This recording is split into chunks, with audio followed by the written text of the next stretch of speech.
स्वागत सत श्री अकाल। प्राइम एशिया टीवी तुसीं देख रहे हो। मैं हाँ नवजीत। प्रोग्राम का नाम है प्राइम टाइम। बहुत सारिया खबरां ने जिन्हां ते चर्चा करनी है। देश दुनिया के खबरां ने, अज कुछ चंगियां खबरां भी ने तो कुछ माड़ियां खबरां भी ने। पंजाब की गायकी नूं, पंजाब की इंडस्ट्री नूं बहुत वड्डा घाटा पिया। सुरिंदर शिंदा इस दुनिया ते नहीं रहे। पहला अफवाह उड्डी उन्हां दे मौत दी ते ओह अफवाह अज सच हो गई। कारगिल की जंग की गल भी करनी है क्योंकि अज विजय दिवस मनाया जा रहा है। पंजाब के मुख्यमंत्री साहब ने कुछ ऐलान किए ने। गल मणिपुर की करनी है क्योंकि पार्लीमेंट के मुद्दा उठिया। बेभरोसगी का मता भी पास किया। पंजाब दे विच मींह नूं लैके अलर्ट भी जारी किया गया। होर भी बहुत सारिया खबरां जिन्हां ते चर्चा करनी है। शुरुआत सुरिंदर शिंदा होरां तो कर लैंदे हैं क्योंकि अज जिस हिसाब दे नाल सवेरे ही खबर आ जाती है कि वो इस दुनिया ते नहीं रहे, ਵੱਖ-ਵੱਖ प्लेटफॉर्म के जरिए सुनेहे अपने शुरू हो गए। बहुत सारे लोगों ने स्टेटस, बहुत सारे लोगों ने सोशल मीडिया पर वायरल कर दिता। पहला तो लोगों को यही लग्या कि जिस तरह पिछली बार की तरह फिर एक बार तो अफवाह उठी है, पर कुछ समय बाद 1.5-2 घंटे में परिवार ने सोशल मीडिया पर आके जानकारी दी कि यह खबर इस बार सच है। सरीरक तौर पर कोई समस्या वड्डी नहीं सी। पहला अचानक बीमार होंदे ने, कहते हैं कि फूड पाइप का ऑपरेशन करवाया सीगा ते उस तो बाद पेट में इन्फैक्शन फैल गई। वो इन्फैक्शन इन्नी ज़्यादा हो गई जिहदे करके हस्पताल भी बदलना पिया। बाद दे विच अचानक उन्होंने मौत हो जाती है। पंजाब ने तो सरकार ने उन्होंने श्रोमणी गायक दे नाल नवाजिया। सोहना गाउंदे सी पर अपने गीतां दे राही हमेशा ही वो अज भी साडे विचकार रहणगे, भावें इस दुनिया ते नहीं गए। बहुत समा पहला जूने मोड़ दे नाल ही जाणिया जांदा है। उन्हां दा चादरा, उन्हां दा पहरावा, उन्हां दियां बहुत सारियां गल्लां इस तरह दियां सी जिन्हों लैके कई कलाकार अज भी कहते हैं कि कोई नहीं उपर वल आ सकता जिन्नी जल्दी तरक्की की। 76-77 का वेला सी जदों कई तरह के कलाकार गायक उस वेले चर्चा दे विच सी, सिखर ते सी। कुलदीप मानक भी उस वेले सिखर ते सी।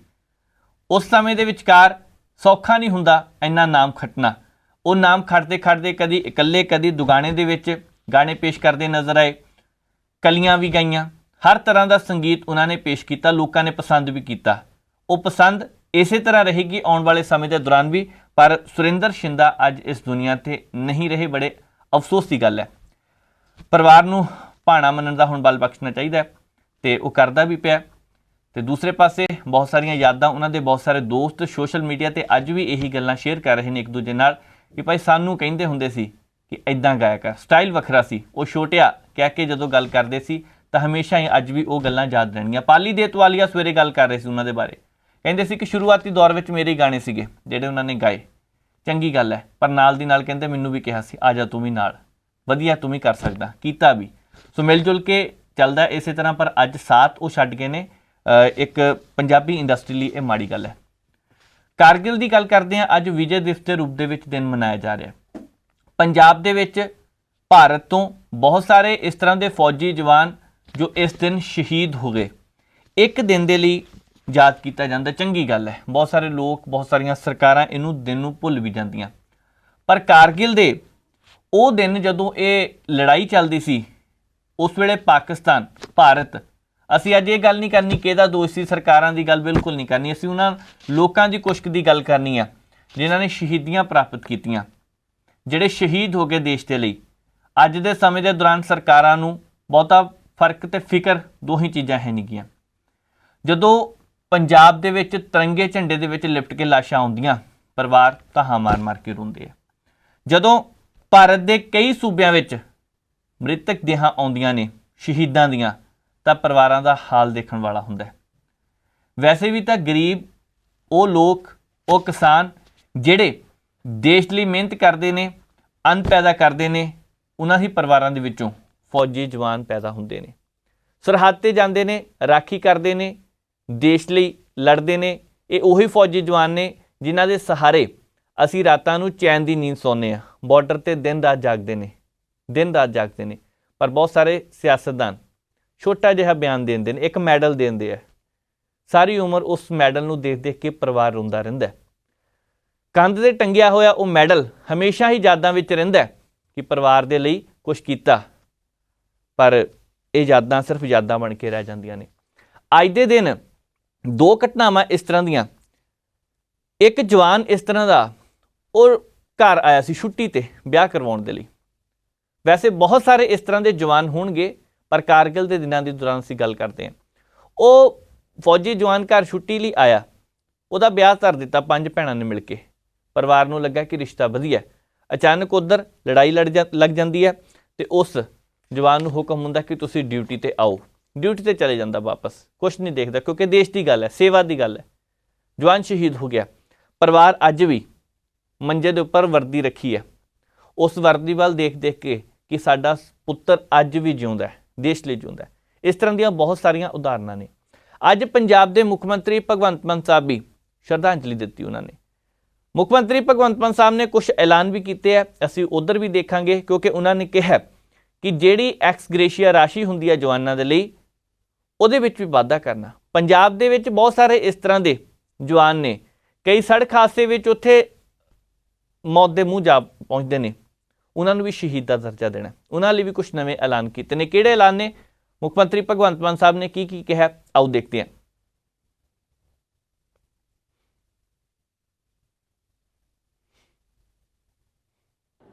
ਅੱਜ ਵਾਰ ਮਿਊਜ਼ੀਅਮ ਦੇ ਵਿੱਚ ਅੰਮ੍ਰਿਤਸਰ ਸਾਹਿਬ ਵਿਖੇ ਉਹਨਾਂ ਪਰਿਵਾਰਾਂ ਨੂੰ ਬੁਲਾਇਆ ਗਿਆ। ਮਿਲਟਰੀ ਦੇ, ਫੌਜ ਦੇ ਰਿਟਾਇਰਡ ਅਫਸਰ, ਕਰੰਟ ਆਫਿਸਰ ਸਾਹਿਬਾਨ, ਨਵੇਂ ਬੱਚੇ ਜਿਨ੍ਹਾਂ ਨੇ ਫੌਜ ਜਾਣਾ ਹੈ, ਉਹਨਾਂ ਸਾਰਿਆਂ ਨੂੰ ਮਿਲਣ ਦਾ ਮੌਕਾ मिले। शहीदों की चिताओं पर लगेंगे हर वर्ष मेले, वतन पर मिटने वालों का यही बाकी निशान होगा। जे किते साडे जवान कारगिल ਦੇ ਵਿੱਚ ਬਹਾਦਰੀ ਨਾ ਦਿਖਾਉਂਦੇ ਤਾਂ ਸ਼ਾਇਦ ਦੁਸ਼ਮਣ ਨੇ ਆਪਣੀਆਂ ਚਾਲਾਂ ਨਾਲ ਨਕਸ਼ੇ ਹੀ ਬਦਲ ਦੇਣੇ ਸੀ, ਜਿਸ ਪੱਧਰ ਤੱਕ ਉਹ ਆ ਗਏ ਸੀ ਅੰਦਰ। ਬਤੌਰ ਕਲਾਕਾਰ ਵੀ ਜਦੋਂ ਮੈਂ 99 ਚ ਪਟਿਆਲੇ ਰਹਿੰਦਾ ਸੀ, ਅਸੀਂ ਉਦੋਂ ਵੀ ਇੱਕ कारगिल ਦੇ युद्ध वास्ते एक चैरिटी शो करके असी सारे पैसे जिहड़े पटियाला दी मिलटरी दे जिहड़े कमांडेंट सी उन्हां नूं दित्ते सी।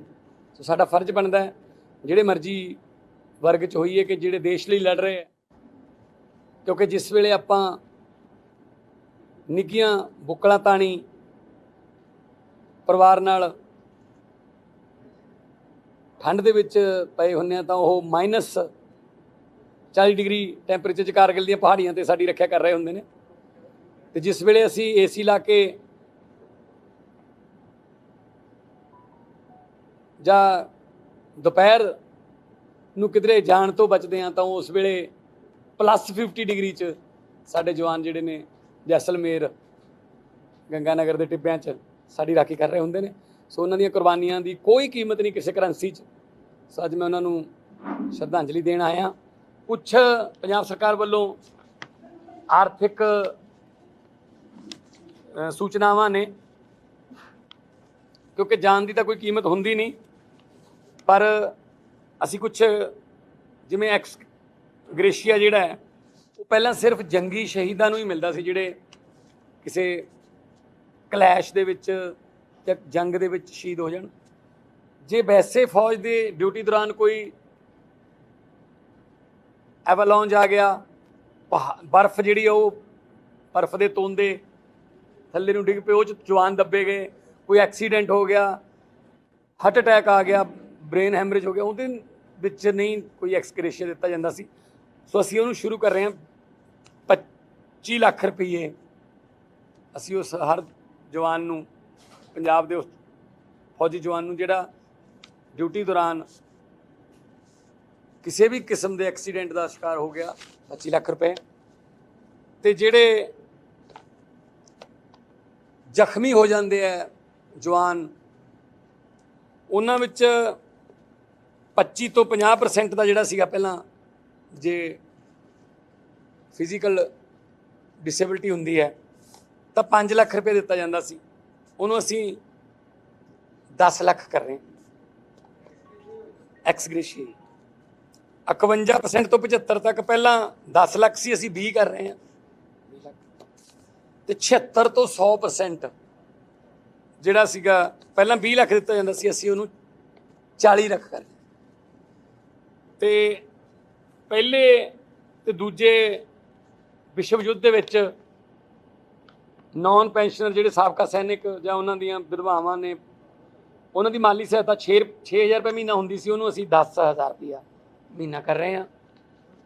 ਇਹ ਕੋਈ ਅਹਿਸਾਨ ਨਹੀਂ ਕਰ ਰਹੇ ਅਸੀਂ, ਇਹ ਸਾਡਾ ਫਰਜ਼ ਬਣਦਾ ਔਰ ਮਾਨ ਸਨਮਾਨ ਦੇ ਰਹੇ ਹਾਂ। ਬਲਕਿ ਉਹਨਾਂ ਨੂੰ ਪੁਲਿਸ ਵਾਸਤੇ ਪਹਿਲਾਂ ਹੀ ਅਸੀਂ, ਚਾਹੇ ਦਿੱਲੀ ਦੇ ਵਿੱਚ ਵੀ ਇੱਥੇ ਵੀ, ਜੇ ਪੁਲਿਸ ਦਾ ਕੋਈ ਜਵਾਨ, ਪੰਜਾਬ ਪੁਲਿਸ ਦਾ ਕੋਈ ਜਵਾਨ ਡਿਊਟੀ ਦੌਰਾਨ ਸ਼ਹੀਦ ਹੁੰਦਾ ਹੈ, 1 ਕਰੋੜ ਰੁਪਇਆ ਪੰਜਾਬ ਸਰਕਾਰ ਵੱਲੋਂ ਤੇ 1 ਕਰੋੜ ਰੁਪਇਆ HDFC ਬੈਂਕ ਵੱਲੋਂ ਜਿਹੜਾ ਉਹ ਉਹਨਾਂ ਦੇ ਪਰਿਵਾਰ ਨੂੰ ਮਿਲਦਾ। ਉਹਦੇ ਨਾਲ ਦੇਖੋ ਜਾਨ ਤਾਂ ਨਹੀਂ ਵਾਪਸ ਲਿਆ ਸਕਦੇ, ਉਹਦੀ ਤਾਂ ਕੋਈ ਕੀਮਤ ਨਹੀਂ ਹੁੰਦੀ, ਪਰ ਪਰਿਵਾਰ ਨੂੰ ਆਰਥਿਕ ਤੌਰ ਤੇ ਧੱਕੇ ਨਾ ਖਾਣੇ ਪੈਣ, ਦਫ਼ਤਰਾਂ 'ਚ ਨਾ ਜਾਣਾ ਪਵੇ, ਕਿਉਂਕਿ ਇਸ ਤੋਂ ਪਹਿਲਾਂ ਤਾਂ ਸ਼ਹੀਦਾਂ ਦੀਆਂ ਵਿਧਵਾਵਾਂ ਨੂੰ ਸਿਲਾਈ ਮਸ਼ੀਨਾਂ ਵੰਡਣ ਦਾ ਹੀ ਤੱਕ ਹੀ ਰੱਖਿਆ ਗਿਆ ਸੀ ਸੀਮਤ।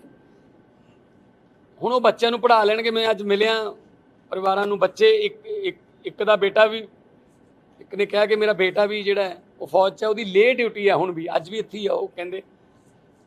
ਸੋ ਉਹਨਾਂ ਦੇ ਬੱਚੇ ਵੀ ਪੜ੍ਹ ਲਿਖ ਗਏ ਤੇ ਫੌਜ ਵੈਸੇ ਬਹੁਤ, ਇਸ ਗੱਲੋਂ ਮੈਂ ਤਾਰੀਫ ਕਰਦਾ ਆਪਣੇ ਸ਼ਹੀਦਾਂ ਦਾ ਜਾਂ ਆਪਣੇ ਸਾਬਕਾ ਸੈਨਿਕਾਂ ਦਾ। ਫੌਜ ਕਾਫੀ ਖਿਆਲ ਰੱਖਦੀ ਹੈ ਉਹਨਾਂ ਦੀ ਬਿਮਾਰੀ ਜਾਂ ਉਹਨਾਂ ਦਾ ਕੋਈ ਪਰਿਵਾਰ ਦੇ ਵਿੱਚ ਕੋਈ ਜਿਹੜੀ ਹੈ ਕੋਈ ਇਸ ਤਰ੍ਹਾਂ ਦੀ ਕੋਈ ਸੰਕਟ ਆ ਜਾਏ ਤਾਂ ਫੌਜ ਨਾਲ ਖੜਦੀ ਹੈ। ਪਰ ਪੰਜਾਬ ਸਰਕਾਰ ਵੀ, ਕਿਉਂਕਿ ਜੋ ਸਾਡੇ ਜਵਾਨ ਨੇ ਸਾਡੇ ਲਈ ਉਹ ਲੜ ਰਹੇ ਨੇ, ਤਾਂ ਅਸੀਂ ਵੀ ਉਹਨਾਂ ਦਾ ਸਾਥ ਦਿੰਦੇ ਹਾਂ। ਸੋ ਅੱਜ ਸ਼ਹੀਦ ਕਰਤਾਰ ਸਿੰਘ ਸਰਾਭਾ ਜੀ ਦੀਆਂ ਲਾਈਨਾਂ ਯਾਦ ਆਉਂਦੀਆਂ ਕਿ ਸੇਵਾ ਦੇਸ਼ ਦੀ ਜ਼ਿੰਦੜੀ ਹੈ ਬੜੀ ਔਖੀ, ਗੱਲਾਂ ਕਰਨੀਆਂ ਢੇਰ ਸੁਖੱਲੀਆਂ ਨੇ, ਜਿਨ੍ਹਾਂ ਦੇਸ਼ ਸੇਵਾ ਵਿੱਚ ਪੈਰ ਪਾਇਆ ਉਹਨਾਂ ਲੱਖ ਮੁਸੀਬਤਾਂ ਚੱਲੀਆਂ ਨੇ। ਜਿਸ ਧਰਤੀ ਤੇ ਆਪਾਂ ਇਸ ਵਕਤ ਬੈਠੇ ਪ੍ਰੈਸ ਕਾਨਫਰੰਸ ਕਰ ਰਹੇ ਹਾਂ, ਇਹ ਸ਼ਾਮ ਸਿੰਘ ਅਟਾਰੀ ਦੀ ਧਰਤੀ ਹੈ, ਇਹ ਗੁਰੂਆਂ ਦੀ ਧਰਤੀ ਹੈ। ਇਹ ਪਤਾ ਹੀ ਨਹੀਂ ਕਿੰਨੀ ਵਾਰ ਆ ਨੇੜੇ ਜਿਹੜੀ ਰੇਲਵੇ ਲਾਈਨ ਜਾਂਦੀ ਹੈ, ਪਤਾ ਹੀ ਨਹੀਂ ਕਿੰਨੀ ਵਾਰ ਸ਼ਹੀਦ ਭਗਤ ਸਿੰਘ ਹੋਰੀ ਲਾਹੌਰ ਤੋਂ ਕਲਕੱਤੇ, ਲਾਹੌਰ ਤੋਂ ਅੰਮ੍ਰਿਤਸਰ ਤੇ ਲਾਹੌਰ ਤੋਂ ਦਿੱਲੀ ਨੂੰ ਇਸ ਰੂਟ ਤੇ ਗਏ ਹੋਣਗੇ। ਸੋ ਇਹ ਧਰਤੀ ਜਿਹੜੀ ਹੈ ਇਹ ਚਰਨ ਛੋਹ ਪ੍ਰਾਪਤ ਹੈ ਸ਼ਹੀਦਾਂ ਦੀ, ਗੁਰੂਆਂ ਦੀ। ਮੁੱਖ ਮੰਤਰੀ ਭਗਵੰਤ ਮਾਨ ਸਾਹਿਬ ਨੇ ਕੁਝ ਚੰਗੇ ਐਲਾਨ ਕੀਤੇ ਨੇ, ਚੰਗੀ ਗੱਲ ਹੈ। ਕੋਈ ਤਾਂ ਔਖੇ ਸਮੇਂ ਦੇ ਵਿੱਚ ਬਾਂਹ ਫੜਨ ਵਾਲਾ ਹੋਣਾ ਚਾਹੀਦਾ, ਕਿਉਂਕਿ ਜਦੋਂ ਇੱਕ ਜੀ ਉਹ ਜੋ ਦੇਸ਼ ਲਈ ਵੀ ਲੜ ਰਿਹਾ, ਜਿਹਨੇ ਪਰਿਵਾਰ ਲਈ ਵੀ ਖੜਨਾ ਹੁੰਦਾ, ਉਹ ਨਾ ਰਹੇ ਤਾਂ ਬਹੁਤ ਨੁਕਸਾਨ ਹੁੰਦਾ, ਬੱਚਿਆਂ ਦੇ ਸਿਰ ਤੋਂ ਸਾਇਆ ਉੱਠ ਜਾਂਦਾ। ਪਰ ਮੁੱਖ ਮੰਤਰੀ ਸਾਹਿਬ ਕਹਿੰਦੇ ਨੇ ਕਿ ਅਸੀਂ ਹਾਂ ਸਾਥ ਦੇਵਾਂਗੇ। ਚੰਗੀ ਗੱਲ ਹੈ, ਚੰਗਾ ਕਦਮ ਮੰਨਿਆ ਜਾ ਰਿਹਾ। ਅੱਗੇ ਵੱਧਦੇ ਹਾਂ, ਗੱਲ ਕਰਨੀ ਆ ਜਥੇਦਾਰ ਧਿਆਨ ਸਿੰਘ ਮੰਡ ਹੋਰਾਂ ਦੀ।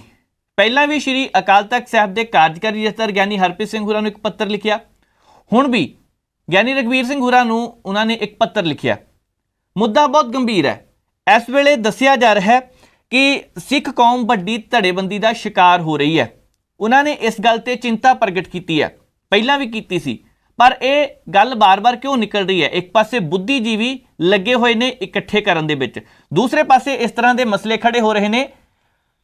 ਜਥੇਦਾਰ ਧਿਆਨ ਸਿੰਘ ਮੰਡ ਨਾਲ ਗੱਲਬਾਤ ਕਰਦੇ ਹਾਂ, ਫੋਨ ਤੇ ਕੋਸ਼ਿਸ਼ ਕਰਦੇ ਉਹਨਾਂ ਨਾਲ ਜੁੜਨ ਦੀ ਜੇਕਰ ਸੰਪਰਕ ਹੁੰਦਾ ਤਾਂ, ਕਿਉਂਕਿ ਮਸਲਾ ਬਹੁਤ ਗੰਭੀਰ ਹੈ। ਸੋ ਗੱਲ ਕਰਦੇ ਹਾਂ। ਮੰਡ ਸਾਹਿਬ, ਬਹੁਤ ਬਹੁਤ ਸਵਾਗਤ ਹੈ ਜੀ ਪ੍ਰਾਈਮ ਏਸ਼ੀਆ ਟੀਵੀ ਤੇ। ਹਾਂਜੀ, ਵਾਹਿਗੁਰੂ ਜੀ ਕਾ ਖਾਲਸਾ, ਵਾਹਿਗੁਰੂ ਜੀ ਕੀ ਫਤਿਹ। ਮੰਡ ਸਾਹਿਬ, ਇਸ ਵੇਲੇ ਬਹੁਤ ਸਾਰੀਆਂ ਸਿੱਖ ਜਥੇਬੰਦੀਆਂ, ਬਹੁਤ ਸਾਰੀਆਂ ਇਸ ਵੇਲੇ ਸੰਸਥਾਵਾਂ ਇਸ ਤਰ੍ਹਾਂ ਦੀਆਂ ਨੇ ਜੋ ਏਕਤਾ ਦੀ ਗੱਲ ਕਰ ਰਹੀਆਂ ਨੇ। ਬਹੁਤ ਸਾਰੇ ਲੋਕ ਇਸ ਤਰ੍ਹਾਂ ਦੇ ਨੇ ਜੋ ਆਪਣੇ ਆਪਣੇ ਰਾਹਾਂ ਤੇ ਤੁਰੇ ਹੋਏ ਨੇ। ਤੁਸੀਂ ਵੀ ਇਸ ਗੱਲ ਨੂੰ ਲੈ ਕੇ ਜ਼ਿਕਰ ਜ਼ਾਹਰ ਕੀਤਾ ਕਿ ਇਸ ਵੇਲੇ ਧੜੇਬੰਦੀ ਦਾ ਸ਼ਿਕਾਰ ਹੋ ਰਹੀ ਹੈ ਸਿੱਖ ਕੌਮ। ਕੀ ਲੱਗਦਾ ਪਿਆ ਜੀ, ਇਕੱਠੇ ਕਿਉਂ ਨਹੀਂ ਹੋ ਰਹੇ? ਦੇਖੋ, ਇਹ ਬਹੁਤ ਸਾਰਿਆਂ ਦੇ ਸਾਹਮਣੇ ਆ ਤੇ ਸਪਸ਼ਟ ਆ, ਤੇ ਜਿਹੜਾ ਵੀ ਬੰਦਾ ਆਪਣੇ ਮੂੰਹ ਦੇ ਵਿੱਚੋਂ ਏਕਤਾ ਦੀ ਗੱਲ ਕਰਦਾ ਵਾ, ਜਦੋਂ ਉਹਦੇ ਸਾਹਮਣੇ ਕੋਈ ਇਕੱਠ ਦਿਸਦਾ ਵਾ ਜਾਂ ਮੈਪ ਉਹਦੇ ਸਾਹਮਣੇ ਕੀਤਾ ਜਾਂਦਾ ਵਾ, ਭਾਵੇਂ ਉਹ ਪ੍ਰੈਸ ਵਾਲੇ ਹੋਣ, ਭਾਵੇਂ ਉਹ ਕੋਈ ਕਿਸੇ ਇਕੱਠ ਵਿੱਚ, ਕਿਸੇ ਕਾਨਫਰੰਸ ਦੇ ਵਿੱਚ ਉਹ ਬੋਲਦਾ ਹੋਵੇ ਜੀ, ਉਹਦੇ ਮੂੰਹ ਦੇ ਵਿੱਚੋਂ ਇਹ ਲਫ਼ਜ਼ ਜਿਹੜੇ ਨੇ ਸੁਭਾਵਿਕ ਨਿਕਲਦੇ ਨੇ। ਬਿਲਕੁਲ। ਤੇ ਜਿੰਨਾ ਚਿਰ ਕੌਮ ਪੰਥ ਇਕੱਠਾ ਨਾ ਹੋਇਆ, ਇੱਕ ਪਲੇਟਫਾਰਮ ਦੇ ਉੱਤੇ ਨਾ ਸੀ ਆਏ, ਤੇ ਸਾਡਾ ਜਿਹੜਾ ਦੁਸ਼ਮਣ ਆ ਉਹਨੂੰ ਸਾਨੂੰ ਮਾਰਨ ਵਾਸਤੇ ਕੋਈ ਬਹੁਤਾ ਜ਼ੋਰ ਲਾਉਣ ਦੀ ਲੋੜ ਨਹੀਂ। ਉਹ ਸਾਨੂੰ ਬਹੁਤ ਜਲਦੀ ਜਿੱਤ ਸਕਦਾ ਜੀ। ਹਰ ਬੰਦਾ ਇਹ ਗੱਲ ਕਹਿੰਦਾ ਵਾ। ਮਸਲਾ ਇਹ ਹੈ ਕਿ ਇਹ ਗੱਲ ਝੂਠ ਨਹੀਂ ਹੈਗੀ, 101% ਇਹ ਗੱਲ ਸੱਚ ਆ। ਇਹ ਜਿਹੜਾ ਪੰਥਾ ਇਕੱਠਾ ਕਿਵੇਂ ਹੋਏ ਜੀ, ਕਿਵੇਂ ਹੋ ਸਕਦਾ ਵਾ? ਯਤਨ ਕਿਸੇ ਦੇ ਦਿਲੋਂ ਆ, ਕੋਈ ਉੱਪਰੋਂ ਬੋਲਦਾ ਵਾ, ਸ਼ੋਅ ਕਰਦਾ ਵਾ, ਕੋਈ ਦਿਲੋਂ ਬੋਲਦਾ ਵਾ, ਪਰ ਬਸ ਕਿਸੇ ਦੇ ਵੀ ਕੁਝ ਨਹੀਂ ਹੈਗਾ। ਸਾਰੇ ਆਪੋ ਆਪਣੀ ਗੱਲ ਕਰਕੇ ਤੇ ਚੁੱਪ ਕਰਕੇ ਬੈਠ ਜਾਂਦੇ ਨੇ। ਤੇ ਜਦੋਂ 6 ਜੂਨ ਨੂੰ ਘੱਲੂਘਾਰੇ ਹਫ਼ਤੇ ਦੇ ਵਿੱਚ ਅਸੀਂ ਸਿੱਖ ਕੌਮ ਦੇ ਨਾਂ, ਜਿਵੇਂ ਮੇਰੀ ਡਿਊਟੀ ਸਰਬੱਤ ਖਾਲਸਾ ਵੱਲੋਂ ਲੱਗੀ, ਗਿਆਨੀ ਹਰਪ੍ਰੀਤ ਸਿੰਘ ਹੋਣਾ ਦੀ ਸ਼੍ਰੋਮਣੀ ਗੁਰਦੁਆਰਾ ਪ੍ਰਬੰਧਕ ਕਮੇਟੀ ਵੱਲੋਂ ਲੱਗੀ ਜੀ, ਉੱਥੇ ਜਿਹੜੇ ਸਾਡੇ ਸੰਦੇਸ਼ ਸੀ ਦੋਵਾਂ ਜਥੇਦਾਰਾਂ ਦੇ, ਉਹ ਇੱਕ ਗੱਲ ਦੀ ਪ੍ਰੋੜਤਾ ਕਰਦੇ ਸੀ ਕਿ ਜਿੰਨਾ ਚਿਰ ਅਸੀਂ ਧੜੇਬੰਦੀ ਖਤਮ ਕਰਕੇ ਸਾਰੀ ਸਿੱਖ ਕੌਮ ਇੱਕ ਕੇਸਰੀ ਨਿਸ਼ਾਨ ਸਾਹਿਬ ਥੱਲੇ, ਅਕਾਲ ਤਖਤ ਸਾਹਿਬ ਦੇ ਥੱਲੇ ਨਹੀਂ ਇਕੱਠੀ ਹੁੰਦੀ, ਉਹਨਾਂ ਚਿਰ ਸਿੱਖ ਕੌਮ ਦਾ ਅੱਗੇ ਵਧਣਾ ਬਹੁਤ ਮੁਸ਼ਕਲ ਆ। ਬਿਲਕੁਲ। ਔਰ ਜਦੋਂ ਅਸੀਂ ਸੰਗਤ ਚੋਂ ਲੰਘਦੇ ਸੀ ਤੇ ਸਾਨੂੰ ਵੇਖ ਕੇ ਮੈਨੂੰ 2-4 ਬੰਦਿਆਂ ਦੀ ਆਵਾਜ਼ ਮੇਰੇ ਕੰਨ ਵਿੱਚ ਪਈ ਕਿ ਆਹ ਕੌਮ ਦੇ ਜਥੇਦਾਰ ਫਿਰਦੇ ਨੇ, ਇਹ ਏਕਤਾ ਦੇ ਸੰਦੇਸ਼ ਦਿੰਦੇ ਫਿਰਦੇ ਨੇ, ਪਰ ਇਹ ਪਹਿਲਾਂ ਆਪ ਤਾਂ ਏਕਤਾ ਕਰ ਲੈਣ ਜੀ। ਅਕਾਲ ਤਖਤ ਸਾਹਿਬ ਦੇ ਉੱਤੇ ਤਾਂ ਏਕਤਾ ਕਰਨ, ਇਹ ਤਾਂ ਇਕੱਠੇ ਹੋ ਜਾਣ। ਉਹ ਜਿਹੜੀ ਗੱਲ ਸੀ, ਉਹ ਗੱਲ ਮੇਰੇ ਦਿਲ ਤੱਕ ਗਈ। ਮੈਂ 1-2 ਦਿਨ ਉਹਨੂੰ ਵਿਚਾਰਿਆ ਤੇ ਮੈਂ ਸੋਚਿਆ ਕਿ ਸਾਨੂੰ ਇਹ ਪਹਿਲ ਕਦਮੀ ਕਰਨੀ ਚਾਹੀਦੀ ਆ ਕਿ ਜੇ ਅਕਾਲ ਤਖਤ ਸਾਹਿਬ ਤੋਂ ਇੱਕ ਆਵਾਜ਼ ਬਣੇ ਤੇ ਸਾਨੂੰ ਬਹੁਤਾ ਕੁਝ ਕਹਿਣ ਦੀ ਲੋੜ ਨਹੀਂ। ਖਾਲਸਾ ਪੰਥ ਨੇ, ਸਿੱਖ ਕੌਮ ਨੇ ਇੱਕ ਥਾਂ ਤੇ ਇਕੱਠਿਆਂ ਹੋ ਜਾਣਾ ਵਾ। ਬਿਲਕੁਲ ਜੀ। ਮੈਂ 2 ਦਿਨਾਂ ਦੇ ਵਿੱਚ 2 ਦਿਨ ਲੱਗੇ ਨੇ ਉਹ ਚਿੱਠੀ ਮੈਨੂੰ ਲਿਖਣ ਵਾਸਤੇ, ਤੇ ਮੈਂ ਗਿਆਨੀ ਹਰਪ੍ਰੀਤ ਸਿੰਘ ਹੁਣਾਂ ਨੂੰ, ਜਿਹੜੇ SGPC ਦੇ ਜਥੇਦਾਰ ਸੀ, 5 ਸਿੰਘ ਭੇਜ ਕੇ ਉਹਨਾਂ ਨੂੰ ਮੈਂ ਬੇਨਤੀ ਕੀਤੀ ਕਿ ਸਿੰਘ ਸਾਹਿਬ ਜੀ, ਮੈਨੂੰ ਆਹ ਕੌਮ ਦਾ ਦਰਦ ਲੱਗਦਾ ਵਾ, ਤੇ ਆਪਾਂ ਦੋਨੋਂ ਜਾਣੇ ਕੋਈ ਵਿੱਚ ਵਿਚੋਲਾ ਨਾ ਪਈਏ, ਨਾ ਕੋਈ ਸਾਨੂੰ ਬਿਠਾਵੇ, ਨਾ ਕੋਈ ਸਾਡੀ ਗੱਲ ਦੇ ਵਿੱਚ ਹੰਗਾਰਾ ਦੇਵੇ ਜੀ। ਜੋ ਕੌਮ ਦੇ ਹਾਲਾਤ ਨੇ ਸਾਡੇ ਸਾਹਮਣੇ ਨੇ, ਅਸੀਂ ਇਹਨਾਂ ਨੂੰ ਮੱਦੇ ਨਜ਼ਰ ਰੱਖ ਕੇ ਤੇ ਅਸੀਂ ਸ੍ਰੀ ਅਕਾਲ ਤਖਤ ਸਾਹਿਬ ਦੇ ਉੱਤੇ ਇੱਕ ਆਵਾਜ਼ ਬਣੀਏ ਜੀ। ਪਰ ਪਤਾ ਨਹੀਂ ਅਜੇ ਸਾਡੀ ਗੱਲਬਾਤ ਹੋਣੀ ਸੀ ਜਾਂ ਉਹਨਾਂ ਨੂੰ ਟਾਈਮ ਨਹੀਂ ਲੱਗਿਆ। ਬਹੁਤ ਜਲਦੀ ਉਹਨਾਂ ਨੂੰ ਉਹਨਾਂ ਦੇ ਅਹੁਦੇ ਦੇ ਉੱਤੋਂ ਲਾਹ ਕੇ SGPC ਨੇ ਦੂਸਰੇ ਜਥੇਦਾਰ ਸਾਹਿਬਾਨ ਗਿਆਨੀ ਰਘਵੀਰ ਸਿੰਘ ਹੋਣਾ ਨੂੰ ਅਕਾਲ ਤਖਤ ਸਾਹਿਬ ਦਾ ਜਥੇਦਾਰ ਸਾਹਿਬ ਦਿੱਤਾ ਜੀ। ਉਸ ਤੋਂ ਬਾਅਦ ਮੈਂ ਕਾਫੀ ਦਿਨ ਉਡੀਕ ਕੀਤੀ, ਪੱਤਰਕਾਰਾਂ ਨੇ ਵੀ ਉਹਨਾਂ ਨੂੰ ਸਵਾਲ ਕੀਤੇ ਤੇ ਮੰਡ ਸਾਹਿਬ ਨੇ ਆ ਜਿਹੜੀ ਏਕਤਾ ਦੀ ਗੱਲ ਕੀਤੀ ਹੈ, ਤੁਸੀਂ ਇਹਨੂੰ ਕਿਹੜੇ ਲਹਿਜੇ ਵਿੱਚ ਲੈਂਦੇ ਹੋ? ਉਹਨਾਂ ਨੇ ਕੀਤਾ ਵੀ ਮੈਂ ਧੰਨਵਾਦ ਕਰਦਾ, ਸਵਾਗਤ ਕਰਦਾ ਵਾਂ, ਉਹਨਾਂ ਨੇ ਪਹਿਲ ਕਦਮੀ ਕੀਤੀ ਆ। ਪਰ ਉਹਨਾਂ ਨੇ ਮੈਨੂੰ ਅਕਾਲ ਤਖਤ ਸਾਹਿਬ ਦੇ ਉੱਤੇ ਸੱਦਾ ਨਹੀਂ ਭੇਜਿਆ। ਤੇ ਉਡੀਕ ਤੋਂ ਬਾਅਦ ਕੱਲ ਫੇਰ ਮੈਂ ਆਪਣੇ ਵੱਲੋਂ 29 ਤਰੀਕ ਦਾ ਟਾਈਮ ਦਿੱਤਾ ਹੈ ਕਿ ਜਥੇਦਾਰ ਸਾਹਿਬ ਮੈਂ ਉੱਥੇ ਆ ਰਿਹਾ ਵਾਂ ਤੇ ਬੜੀ ਨਿਮਰਤਾ ਨਾਲ ਆ ਰਿਹਾ। ਮੈਂ ਦਿਲੋਂ ਸਾਰੇ ਪੰਥ ਨੂੰ ਇਕੱਠਾ ਕਰਨਾ ਚਾਹੁੰਦਾ ਹਾਂ, ਸਾਰੀ ਕੌਮ ਨੂੰ ਇਕੱਠਾ ਕਰਨਾ ਚਾਹੁੰਦਾ ਵਾਂ, ਤੇ ਕਿਰਪਾ ਕਰਕੇ ਤੁਸੀਂ ਉੱਥੇ ਆਓ ਤੇ ਆਪਾਂ ਬੈਠ ਕੇ ਗੱਲ ਕਰੀਏ। ਮਾਨ ਸਾਹਿਬ ਇੱਕ ਚੀਜ਼ ਹੋਰ ਦੱਸਿਓ ਜੀ। ਨਹੀਂ, ਇਹ ਚੰਗੀ ਗੱਲ ਹੈ, ਇਕੱਤਰਤਾ ਹੋਣੀ ਚਾਹੀਦੀ ਹੈ। ਸਾਰਾ ਜੋ ਵੀ ਫੈਸਲਾ ਲੈਣਾ, ਜੇਕਰ ਬਹਿ ਕੇ ਸੁਲਝੇ ਤਰੀਕੇ ਨਾਲ ਹੋ ਜਾਵੇ ਤਾਂ ਇਹਦੇ ਵਿੱਚ ਕੋਈ ਸ਼ੱਕ ਨਹੀਂ ਕਿ ਵਧੀਆ ਤਰੀਕੇ ਨਾਲ ਕੰਮ ਕੀਤਾ ਜਾ ਸਕਦਾ ਹੈ। ਪਰ ਜਿਹੜੀ ਗੱਲ ਬਾਰ-ਬਾਰ ਕਹੀ ਜਾ ਰਹੀ ਹੈ ਕਿ ਇਸ ਵੇਲੇ ਲੰਬੇ ਸਮੇਂ ਤੋਂ ਸਿੱਖ ਕੌਮ ਚੜ੍ਹਦੀ ਕਲਾ ਵਿੱਚ ਰਹਿਣੀ ਚਾਹੀਦੀ ਹੈ, ਅਸੀਂ ਕਹਿੰਦੇ ਹਰ ਵੇਲੇ ਰਹੇ, ਪਰ ਕਿਹੜੇ ਕਾਰਨ ਮੰਨਦੇ ਇਹਦੇ ਪਿਛਲੇ ਪਾਸੇ ਤੁਸੀਂ ਕਿ ਕਿਸੇ ਰਾਜਨੀਤਿਕ ਪਾਰਟੀ ਦਾ ਹੱਥ ਹੈ, ਕਿਸੇ ਜਥੇਬੰਦੀ ਦਾ ਹੱਥ ਹੈ ਜੋ ਕੰਮ ਹੇਠਾਂ ਵੱਲ ਜਾਣ ਲੱਗ ਪਿਆ? ਦੇਖੋ, ਮੇਰਾ ਇੱਕ ਨਾ ਸੁਭਾਅ ਹੈ, ਮੈਂ ਆਪਣੇ ਸੁਭਾਅ ਤੋਂ ਪਾਸੇ ਜਾ ਕੇ ਕਦੀ ਨਹੀਂ ਗੱਲ ਕਰਦਾ ਹੁੰਦਾ। ਜੀ ਜੀ। ਇਹ ਮੇਰਾ ਖਿਆਲ ਹੈ ਵੀ ਜੇ ਆਪਾਂ ਖੁਲਾਸੇ ਕਰਨ ਲੱਗ ਜਾਈਏ ਤੇ ਇੱਕ ਖੁੱਦੋ ਆ, ਤੇ ਜਦੋਂ ਖੁੱਦੋ ਨੂੰ ਆਪਾਂ ਖੋਲਦੇ ਆ ਤੇ ਲੀਰਾਂ ਨਿਕਲਦੀਆਂ। ਬਿਲਕੁਲ। ਇਹਦੇ ਵਿੱਚ ਸਿਆਸੀ ਬੰਦਿਆਂ ਦਾ ਵੀ ਬਹੁਤ ਵੱਡਾ ਯੋਗਦਾਨ ਆ ਫੁੱਟ ਪੈਦਾ ਕਰਨ ਵਿੱਚ, ਔਰ ਜਿਹੜੇ ਧਾਰਮਿਕ ਬੰਦੇ ਨੇ ਜੀ ਜਾਂ SGPC ਆ, ਉਹਨਾਂ ਦਾ ਵੀ ਬਹੁਤ ਵੱਡਾ ਯੋਗਦਾਨ ਆ। ਪਰ ਸਿਆਣੇ ਕਹਿੰਦੇ ਨੇ ਵੀ ਜੇ ਸਵੇਰ ਦਾ ਭੁੱਲਿਆ ਸ਼ਾਮ ਨੂੰ ਘਰੇ ਆ ਜਾਵੇ ਤੇ ਉਹਨੂੰ ਭੁੱਲਿਆ ਨਹੀਂ ਕਹਿੰਦੇ, ਉਹਨੂੰ ਸਿਆਣਾ ਕਹਿੰਦੇ। ਅਜੇ ਵੀ ਡੁੱਲੇ ਬੇਰਾਂ ਦਾ ਕੁਝ ਨਹੀਂ ਵਿਗੜਿਆ।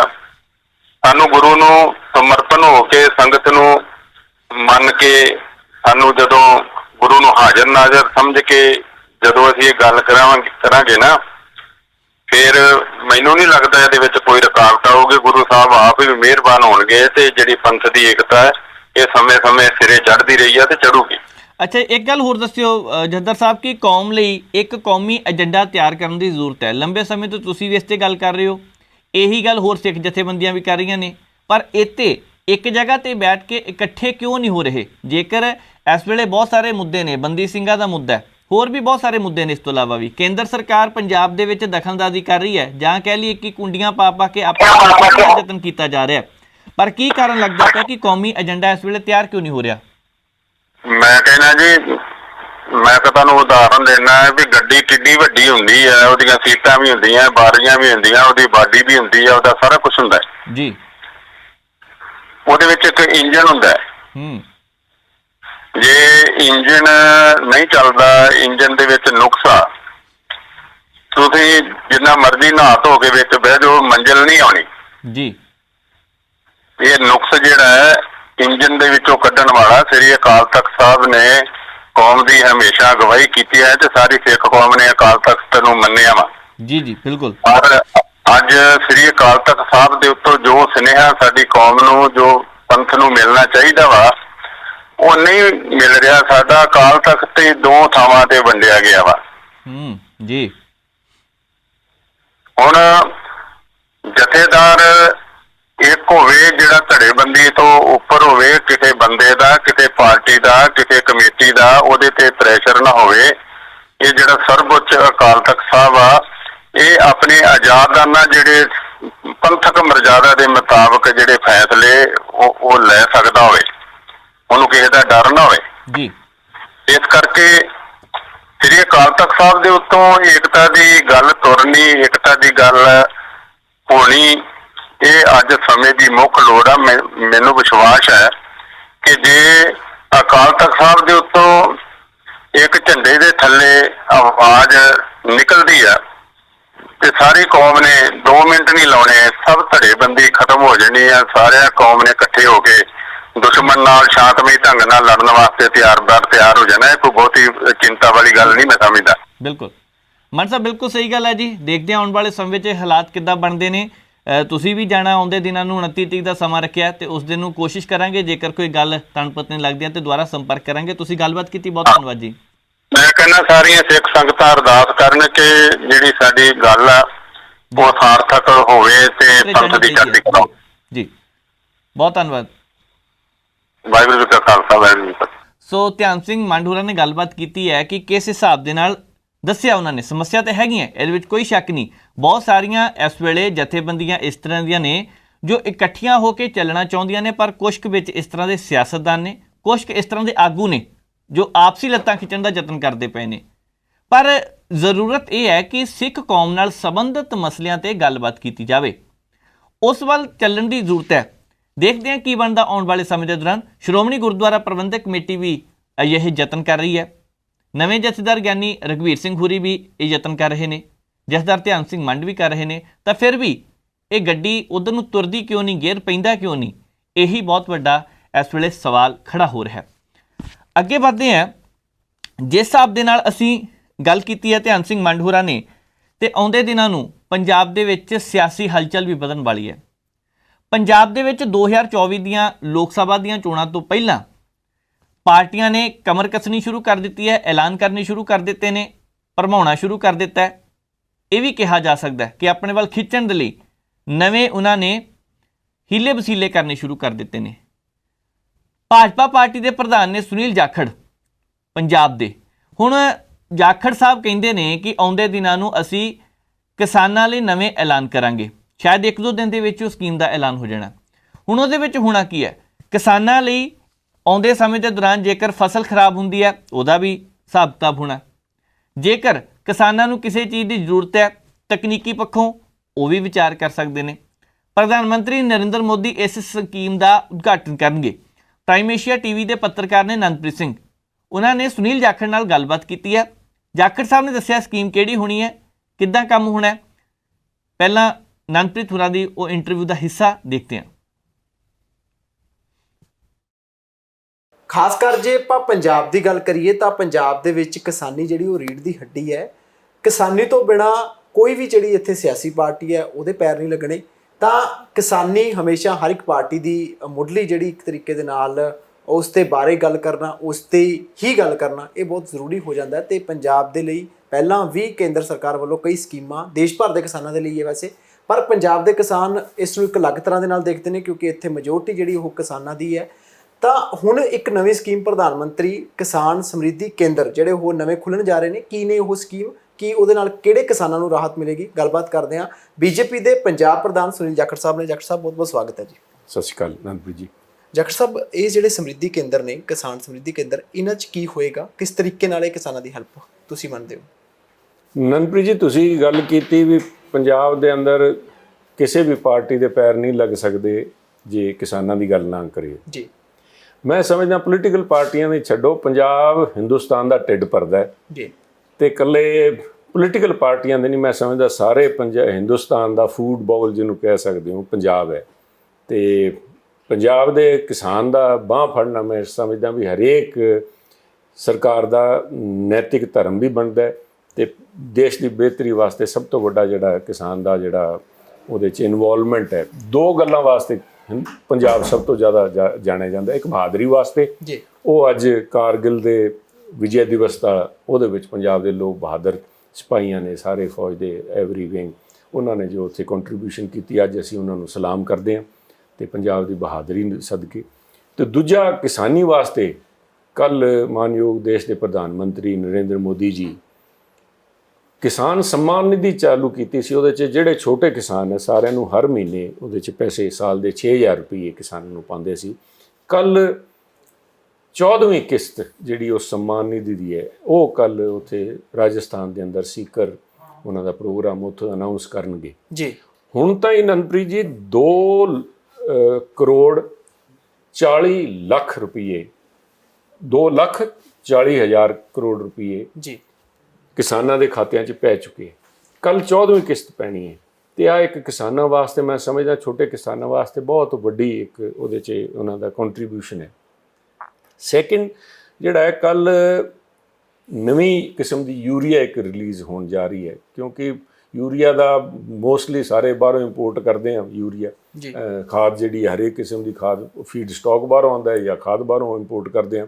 ਤੇ ਤੇਲ ਦੀ ਕੀਮਤਾਂ ਜਦੋਂ ਦੀ ਰੂਸ ਤੇ ਯੂਕਰੇਨ ਦੀ ਲੜਾਈ ਲੜੀ ਉਹਦੇ ਬਾਅਦ ਅਸਮਾਨ ਨੂੰ ਛੂ ਰਹੀ ਹੈ, ਪਰ ਉਹਨੂੰ ਮੇਨਟੇਨ ਕਰਕੇ ਰੱਖਿਆ। ਨਾਲ ਪਹਿਲਾਂ ਨੀਮ ਕੋਟਿਡ ਯੂਰੀਆ ਦਿੱਤੀ ਸੀਗੀ, ਉਹਦੇ ਬਾਅਦ ਨੈਨੋ ਯੂਰੀਆ ਆਈ ਤਾਂ ਕਿ ਉਹਦੇ ਪਾਣੀ 'ਚ ਐਬਜ਼ੌਰਪਸ਼ਨ ਜ਼ਿਆਦਾ ਹੋ ਜਾਏ, ਉਹਦੀ ਘੱਟ ਵਰਤੋਂ ਕਰਨ ਦੀ ਲੋੜ ਪਏ, ਉਹਦਾ ਫਾਇਦਾ ਉਨਾ ਹੀ ਹੋਵੇ। ਹੁਣ ਜਿਹੜੀ ਲੈ ਕੇ ਆ ਰਹੇ ਗੋਲਡ ਯੂਰੀਆ, ਉਹਦੇ ਵਿੱਚ ਯੂਰੀਆ ਨੂੰ ਸਲਫਰ ਨਾਲ ਕੋਟ ਕੀਤਾ ਹੈ। ਉਹਦਾ ਬੇਸਿਕ ਅਗਰ ਜਟਕੂ ਭਾਸ਼ਾ 'ਚ ਦੇਖੀਏ ਵੀ ਉਹਦੀ ਸਾਰਾ ਅਦਰਵਾਈਜ਼ ਉਹ ਸਾਰੀ ਜ਼ਮੀਨ 'ਚ ਜਾਂਦੀ ਰਹਿੰਦੀ, ਉਹਦਾ ਪੌਦਾ ਐਬਜ਼ੌਰਬ ਨਹੀਂ ਕਰ ਸਕਦਾ, ਉਹਨੂੰ ਲੈ ਨਹੀਂ ਸਕਦਾ ਆਪਣੇ ਅੰਦਰ, ਬਾਕੀ ਪਾਣੀ ਨਾਲ ਘੁਲ ਕੇ ਜ਼ਮੀਨ 'ਚ ਵੇਸਟ ਹੋ ਜਾਂਦੀ ਹੈ ਤੇ ਨਾਲ ਹੇਠਾਂ ਪਾਣੀ ਵੀ ਆ ਇੱਕ ਹੌਲੀ ਹੌਲੀ ਉਹਨੂੰ ਖਾਦ ਦੇ ਰਿਲੀਜ਼ ਕਰੂਗੀ ਆ ਜਿਹੜੀ ਹੈ ਸਲਫਰ ਕੋਟਿਡ ਯੂਰੀਆ। ਤੇ ਇੱਕ ਤਾਂ ਉਹਦੀ ਵਰਤੋਂ ਘੱਟ ਲੋੜ ਪਊਗੀ, ਦੂਜਾ ਪੌਦਾ ਉਹ ਸਾਰੀ ਯੂਰੀਆ ਨੂੰ ਅਬਜ਼ੌਰਬ ਕਰ ਸਕੂਗਾ। ਜੇ 1 ਕਿਲੋ ਪਾਈ ਹੈ ਤਾਂ ਉਸ 'ਚੋਂ 800 ਗ੍ਰਾਮ ਜਿਹੜੀ ਹੈ ਕਿਲੋ ਉਹ ਜਿਹੜੀ ਹੈ ਉਹ ਉਹਦੇ ਵਿੱਚ ਪੌਦਿਆਂ 'ਚ ਇਸਤੇਮਾਲ, ਫਸਲ 'ਚ ਇਸਤੇਮਾਲ ਹੋਊਗੀ। ਉਹਦੇ ਵਿੱਚ ਕਿਸਾਨ ਦਾ ਜਿੱਥੇ ਖਾਦ ਖਰੀਦਣ ਦੀ ਕਾਸਟ ਘੱਟ ਹੋਊਗੀ, ਉਹਦੇ ਨਾਲ ਫਸਲ ਦਾ ਵੀ ਉਹਦੇ 'ਚ ਬੜਾ ਇਜ਼ਾਫਾ ਹੋਊਗਾ ਕਿਉਂਕਿ ਵਧੀਆ ਤਰੀਕੇ ਨਾਲ ਉਹ ਯੂਰੀਆ ਅਬਜ਼ੌਰਬ ਕਰ ਸਕੂਗਾ।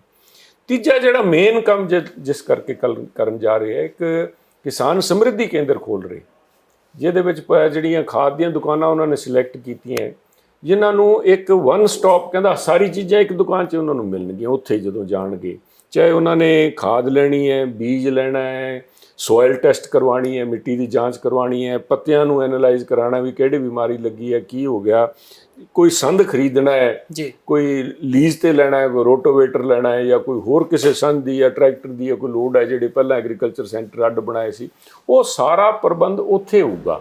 ਤੇ ਉਸ ਤੋਂ ਵੀ ਵੱਡੀ ਗੱਲ ਹੈ, ਪਿਛਲੇ ਬਹੁਤ ਸਾਰੇ ਸਾਲਾਂ ਤੋਂ, ਕਿਉਂਕਿ ਪੁਰਾਣੇ ਸਮੇਂ ਦੇ ਅੰਦਰ ਐਗਰੀਕਲਚਰ ਅਫਸਰ ਹੁੰਦੇ ਸੀ ਜਿਹੜੇ ਖੇਤਾਂ 'ਚ ਪਿੰਡਾਂ 'ਚ ਜਾ ਕੇ ਜ਼ਮੀਂਦਾਰਾਂ ਨਾਲ ਬੈਠ ਕੇ ਜੀ, ਉਹਨਾਂ ਦੀ ਪ੍ਰੋਬਲਮ ਸਮਝ ਕੇ ਹਰੇਕ ਅੱਡ ਥਾਂ ਕਿਹੜੀ ਬਿਮਾਰੀ ਹੈ, ਕਿਹੜੀ ਖਾਦ ਹੈ ਜਾਂ ਕਿਹੜੀ ਘਾਟ ਹੈ ਜ਼ਮੀਨ ਦੇ ਅੰਦਰ, ਉਹਦਾ ਉਹਨਾਂ ਨੂੰ ਗਾਈਡ ਕਰਦੇ ਹੁੰਦੇ ਸੀ। ਉਹ ਹੁਣ ਅੱਜ ਵੀ ਮੇਰੇ ਖਿਆਲ ਐਗਰੀਕਲਚਰ ਡਿਪਾਰਟਮੈਂਟ 'ਚ ਬਹੁਤ ਸਾਰੀਆਂ 2000 ਤੋਂ ਜ਼ਿਆਦਾ ਵੈਕੈਂਸੀ ਪਈਆਂ ਜਿਹੜੀ ਉਹਨਾਂ ਦੀ ਲੋੜ ਹੈ। ਯੂਨੀਵਰਸਿਟੀਜ਼ ਕੋਲ ਹੁਣ ਫੰਡ ਹੈ ਨਹੀਂ, ਰਿਸਰਚ ਦੀ ਦੂਰ ਦੀ ਗੱਲ ਹੈ, ਕੋਈ ਮਾੜੀ ਮੋਟੀ ਰਿਸਰਚ ਹੁੰਦੀ ਹੈ ਤੇ ਉਹ ਲੋਕਾਂ ਤਾਈਂ ਪਹੁੰਚ ਨਹੀਂ ਸਕਦੀ। ਇਹਨੂੰ ਹਰੇਕ ਸੂਬੇ ਦੀ ਯੂਨੀਵਰਸਿਟੀ, ਜਿਵੇਂ ਪੰਜਾਬ ਦੇ ਜਿਹੜੇ ਹੈਗੇ ਆ ਜਿਹੜੇ ਸਮਰਿੱਧੀ ਕੇਂਦਰ ਬਣਨਗੇ, ਉਹ ਪੰਜਾਬ ਯੂਨੀਵਰਸਿਟੀ ਦੇ ਐਗਰੀਕਲਚਰ ਯੂਨੀਵਰਸਿਟੀ ਦੇ ਨਾਲ ਅਟੈਚ ਹੋਣਗੇ। ਓਕੇ, ਇੱਕ ਐਕਸਟੈਂਸ਼ਨ ਕਾਊਂਟਰ ਬਣ ਜੂਗਾ, ਜਿਹੜੇ ਵੀ ਕਿਸਾਨ ਨੂੰ ਕੋਈ ਸਮੱਸਿਆ ਹੈ ਉੱਥੇ ਜਾ ਕੇ ਤੁਸੀਂ ਉਹਦੇ ਨਾਲ ਯੂਨੀਵਰਸਿਟੀ ਨਾਲ ਡਾਇਰੈਕਟ ਕੰਟੈਕਟ ਕਰਕੇ ਉੱਥੇ ਤੁਹਾਨੂੰ ਉਹ ਜਿਹੜਾ ਸਮਰਿੱਧੀ ਕੇਂਦਰ ਹੈ ਉਹ ਤੁਹਾਨੂੰ ਤੁਹਾਡੀ ਇਸ ਪ੍ਰੋਬਲਮ ਦਾ ਹੱਲ ਕਰਕੇ ਦੇਊਗਾ।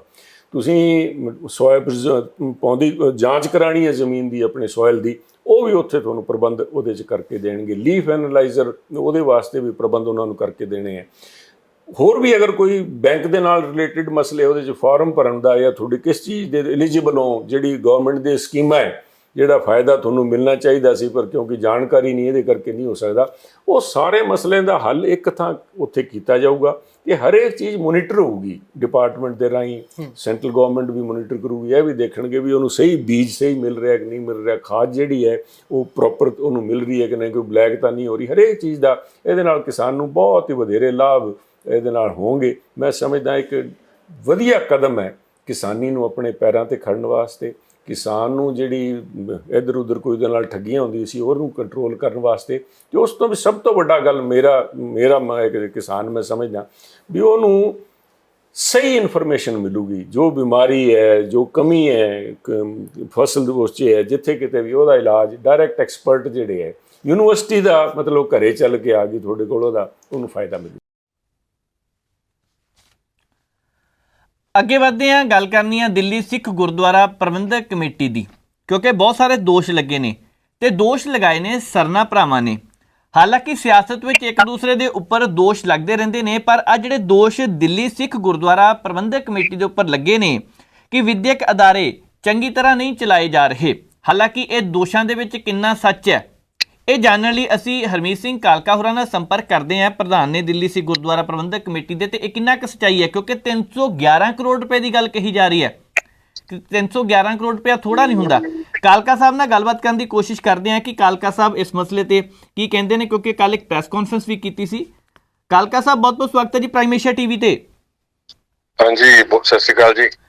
ਕਾਲਕਾ ਸਾਹਿਬ ਕਹਿੰਦੇ ਆ ਜੀ 311 ਕਰੋੜ ਰੁਪਏ ਦਾ ਕਰਜ਼ਾ ਚੜ ਗਿਆ ਤੇ ਸਹੀ ਤਰੀਕੇ ਨਾਲ ਪ੍ਰਬੰਧ ਚੱਲਦਾ ਨਹੀਂ ਪਿਆ। ਪਹਿਲਾਂ ਤਾਂ ਸ਼ੁਰੂ ਇੱਥੋਂ ਕਰੀਏ, ਕਿੰਨਾ ਕੁ ਸੱਚ ਹੈ ਕਿ ਸਤਨਾ ਸਾਹਿਬ ਨੇ ਪਰਸੋਂ ਪ੍ਰੈਸ ਕਾਨਫਰੰਸ ਕੀਤੀ ਸੀ ਔਰ ਉਹਦੇ ਚ ਕਿਹਾ ਜੀ ਕਰਜ਼ਾ ਚੜ ਗਿਆ ਜੀ, ਔਰ ਇਹ ਘਾਟੇ 'ਚ ਚਲੇ ਗਈ। ਇਹਨਾਂ ਨੂੰ ਇਹ ਨਹੀਂ ਸਮਝ, ਕਿਉਂਕਿ ਲੋਕਾਂ ਦੇ ਵਿੱਚ ਇਹੋ ਜਿਹੇ ਲਫ਼ਜ਼ ਇਸਤੇਮਾਲ ਕਰਕੇ ਸੰਸਥਾ ਨੂੰ ਬਦਨਾਮ ਕਰਨ ਦੀ ਇਹ ਪੁਰਾਣੀ ਇਹਨਾਂ ਦੀ ਮੋਡਸ ਆਪਰੈਂਡੀ ਹੈ। ਸਰਦਾਰ ਪਰਮਜੀਤ ਸਿੰਘ ਸਰਨਾ ਦੀ ਤੇ ਸਰਦਾਰ ਮਨਜੀਤ ਸਿੰਘ ਜੀਕੇ ਦੀ ਇੱਕ ਗੱਲ ਬੜੀ ਸਾਫ਼ ਜੀ ਗੱਲ ਹੈ ਕਿ 7th ਪੇ ਕਮਿਸ਼ਨ ਲੱਗਿਆ। ਹੁਣ 7th ਪੇ ਕਮਿਸ਼ਨ ਦੇ ਹਿਸਾਬ ਦੇ ਨਾਲ ਜਿਹੜੇ ਪੈਸੇ ਦੇਣੇ ਪੈਂਦੇ ਨੇ ਉਹ ਤਨਖਾਹਾਂ ਵਧਾ ਕੇ ਸਾਡੇ ਸਕੂਲਾਂ ਦੇ ਵਿੱਚ ਜਿਹੜਾ ਸਟਾਫ ਹੈ 100% ਸਟਾਫ ਜਿਹੜਾ ਹੈ ਉਹ ਬਿਲਕੁਲ ਔਨ ਰੋਲ ਹੈਗਾ, ਜਿਹਦੇ ਵਿੱਚ ਪੈਸਿਆਂ ਦੀ ਕਟੌਤੀ ਨਹੀਂ ਹੋ ਸਕਦੀ ਜੀ। ਤੇ ਇਹਨਾਂ ਦਾ ਜਿਹੜਾ 2017 ਤੋਂ ਲੱਗਿਆ ਹੋਇਆ ਹੈ 7th ਪੇ, ਉਹਦਾ ਜਿਹੜਾ ਬਕਾਇਆ ਰਾਸ਼ੀ ਹੈ, ਔਰ ਜਿਹੜੀ 2006 ਤੋਂ ਜਿਸ ਵਕਤ 6th ਪੇ ਕਮਿਸ਼ਨ ਲੱਗਿਆ ਸੀ, ਸਰਨਾ ਸਾਹਿਬ ਨੇ 2013 ਤੱਕ ਜਦ ਰਹੇ ਨੇ ਕਾਬਜ਼, ਇਹਨਾਂ ਨੇ ਉਹ 7 ਸਾਲ ਦੀ ਰਾਸ਼ੀ ਨਹੀਂ ਦਿੱਤੀ ਸੀ। ਤਾਂ ਇਹ ਜਿਹੜੀਆਂ ਦੇਣਦਾਰੀਆਂ ਨੇ ਉਸ ਸਮੇਂ ਦੀਆਂ ਹੈਗੀਆਂ ਨੇ, ਕੋਈ ਕਰੰਟ ਲਾਇਬਿਲਿਟੀ ਨਹੀਂ ਹੈਗੀ।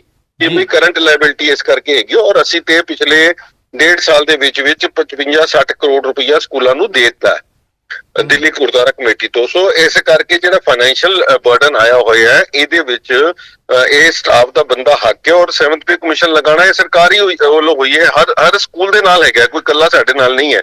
ਬਟ ਸਾਡਾ ਦੁਖਾਂਤ ਹੈ ਕਿ ਸਾਡੇ ਕੋਲੋਂ ਸਰਦਾਰ ਪਰਮਜੀਤ ਸਿੰਘ ਸਰਨੇ ਵਰਗੇ ਬੰਦੇ ਬੈਠੇ ਨੇ ਕੌਮ ਦੇ ਵਿੱਚ, ਕਿ ਜਿਹੜੇ ਅਦਾਰੇ ਨੇ ਉਹਨਾਂ ਨੂੰ ਬਦਨਾਮ ਕਰਨ ਵਾਸਤੇ, ਬਸ ਇਹ ਫਰਕ ਹੈਗਾ। ਕਾਲਕਾ ਸਾਹਿਬ, ਜਦੋਂ 2013 ਦੀ ਗੱਲ ਤੁਸੀਂ ਕੀਤੀ ਹੈ ਤਾਂ ਉਸ ਵੇਲੇ ਵੀ ਕਹਿੰਦੇ ਸੀ ਸਕੂਲ ਦੇ ਸਟਾਫ ਨੂੰ ਤਨਖਾਹ ਨਹੀਂ ਦਿੱਤੀ ਗਈ, 7-7 ਮਹੀਨੇ ਤਨਖਾਹ ਤੋਂ ਵਾਂਝੇ ਰਹੇ, ਤੇ ਜਿਹੜੀ ਨਵੀਂ ਆਈ ਸੀਗੀ ਕਮੇਟੀ ਉਹਨਾਂ ਨੂੰ ਇਹ ਤਨਖਾਹਾਂ ਦੇਣੀਆਂ ਪਈਆਂ ਸੀਗੀਆਂ। ਉਸ ਤੋਂ ਬਾਅਦ ਇਹ ਚਰਚਾ ਚੱਲਦੀ ਪਈ ਕੰਮ ਘਾਟੇ ਵੱਲ ਗਿਆ, ਕਿੰਨਾ ਕੁ ਮੰਨਣਯੋਗ ਹੈ? ਜਿਸ ਵਕਤ ਸਰਦਾਰ ਮਨਜੀਤ ਸਿੰਘ ਜੀਕੇ 2013 ਚ ਪ੍ਰਧਾਨ ਬਣੇ ਹੈ ਸਰਨਾ ਸਾਹਿਬ ਤੋਂ ਬਾਅਦ, ਉਸ ਵਕਤ ਗੁਰਦੁਆਰਾ ਕਮੇਟੀ ਦੇ ਉੱਤੇ ਪੌਣੇ 200 ਕਰੋੜ ਰੁਪਏ ਦੀ ਲਾਇਬਿਲਿਟੀ ਹੈਗੀ ਸੀ ਉਸ ਵਕਤ। ਕਿਉਂਕਿ 2006 ਚ ਤੁਸੀਂ ਇੱਕ ਗੱਲ ਦੇਖੋ ਕਿ ਜਦ ਇਹ ਲੱਗਿਆ ਸਿੱਖ ਪੇ ਕਮਿਸ਼ਨ ਔਰ 2013 ਤੱਕ ਨਹੀਂ ਦਿੱਤਾ ਗਿਆ ਔਰ ਪੇਰੈਂਟਸ ਕੋਲੋਂ ਪੈਸੇ ਇਕੱਠੇ ਕਰ ਲਏ ਗਏ, ਜਿਹੜੇ ਏਰੀਅਰ ਦੇ ਪੈਸੇ ਸੀ ਉਹ 1.5-2 ਸਾਲ ਦੇ ਉਹ ਇਕੱਠੇ ਕਰ ਲਏ ਗਏ। ਸੋ ਇਸ ਕਰਕੇ ਕੋਰਟ ਨੇ ਸਖਤ ਰੁਖ ਅਪਣਾਇਆ ਔਰ ਕਿਹਾ ਕਿ ਹਰ ਇੱਕ ਨੂੰ ਪੈਸੇ ਦਿੱਤੇ ਜਾਣ।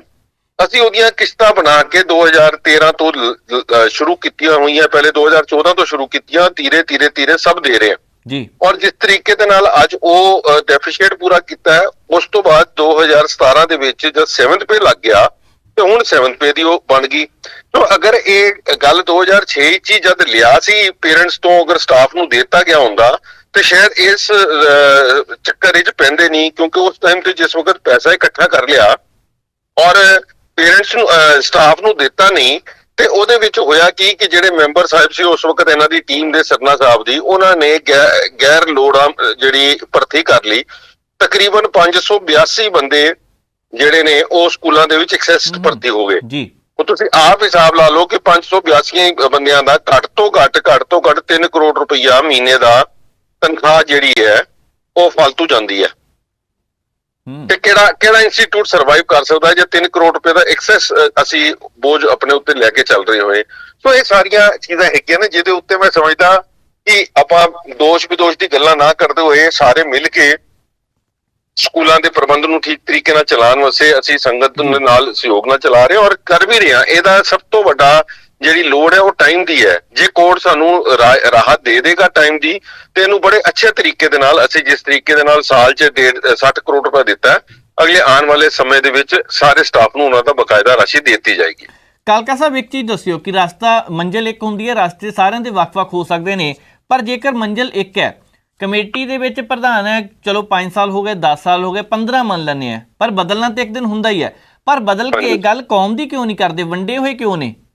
ਨਹੀਂ ਦੇਖੋ, ਇਹ ਤੇ ਜਿਸ ਵਕਤ ਪ੍ਰਬੰਧ ਵਿੱਚ ਬੈਠੇ ਸੀ ਇਨ ਲੋਕਾਂ ਨੂੰ ਧਿਆਨ ਰੱਖਣਾ ਚਾਹੀਦਾ ਸੀ ਇਸ ਚੀਜ਼ ਦਾ ਕਿ ਅਸੀਂ ਕਦੀ ਨਾ ਕਦੀ ਕੁਰਸੀ ਤੋਂ ਹਟਣਾ ਹੈ, ਮਗਰ ਇਹ ਤੇ ਮਤਲਬ ਹਿਟਲਰ ਤੋਂ ਵੀ ਵੱਧ ਬਣ ਕੇ ਤੁਸੀਂ ਆਪ ਦੇਖਿਆ ਕਿ ਕਿਸ ਤਰੀਕੇ ਦੇ ਨਾਲ 2012 ਦੇ ਵਿੱਚ ਸਰਦਾਰ ਮਨਜੀਤ ਸਿੰਘ ਜੀਕੇ ਦੇ ਉੱਤੇ ਸਰਦਾਰ ਮਨਜਿੰਦਰ ਸਿੰਘ ਸਿਰ ਤੇ ਮੇਰੇ ਤੇ ਕਿਰਪਾਨਾਂ ਨਾਲ ਹਮਲਾ ਕੀਤਾ ਗਿਆ, ਸਿਰ ਫਾੜਤੇ ਗਏ। ਇਹ ਤੇ ਇਸ ਤਰ੍ਹਾਂ ਬੈਠੇ ਸੀ ਕਿ ਅਸੀਂ ਕਦੀ ਗੁਰਦੁਆਰਾ ਕਮੇਟੀ ਦੇ ਪ੍ਰਬੰਧ ਚੋਂ ਜਾਣਾ ਹੀ ਨਹੀਂ ਹੈ, ਇਹ ਤੇ ਆਪਣੇ ਪਿਤਾ ਜੀ ਦੀ ਜਗੀਰ ਸਮਝ ਕੇ ਬੈਠੇ ਸੀ। ਸੋ ਅੱਜ ਜਿਸ ਤਰੀਕੇ ਦੇ ਨਾਲ ਸੰਗਤ ਦੀ ਚੁਣੀ ਹੋਈ ਕਮੇਟੀ ਸੇਵਾ ਕਰ ਰਹੀ ਹੈ, ਮੈਨੂੰ ਲੱਗਦਾ ਹੈ ਕਿ ਇਹ ਹੁਣ ਇਹਨਾਂ ਨੂੰ ਵੀ ਧਿਆਨ ਰੱਖ ਲੈਣਾ ਚਾਹੀਦਾ ਕਿ ਲੋਕਾਂ ਦਾ ਜਿਸ ਵਕਤ ਫਤਵਾ ਸਾਨੂੰ ਮਿਲ ਗਿਆ, ਲੋਕਾਂ ਨੇ ਸਾਨੂੰ ਚੁਣ ਕੇ ਭੇਜਤਾ, ਉਹਨੂੰ ਐਕਸੈਪਟ ਕਰਕੇ ਚੁੱਪ ਕਰਕੇ ਅਗਲੇ 4 ਸਾਲਾਂ ਦਾ ਇੰਤਜ਼ਾਰ ਕਰਨ ਔਰ ਅਗਲੇ ਆਉਣ ਵਾਲੇ ਟਾਈਮ 'ਚ ਫਿਰ ਆਪਣੀ ਕੋਈ ਉਪਲਬਧੀ ਦੱਸ ਕੇ ਸੰਗਤ ਦੇ ਵਿੱਚ ਜਾਣ। ਇੱਕ ਚਰਚਾ ਹੋਰ ਚੱਲਦੀ ਪਈ ਹੈ ਜੀ, ਸ਼੍ਰੋਮਣੀ ਕਮੇਟੀ ਨੂੰ ਵੀ ਕਹਿੰਦੇ ਕਹਿਤਾ ਕਿ ਦਫ਼ਤਰ ਬੰਦ ਕਰ ਦਿਓ।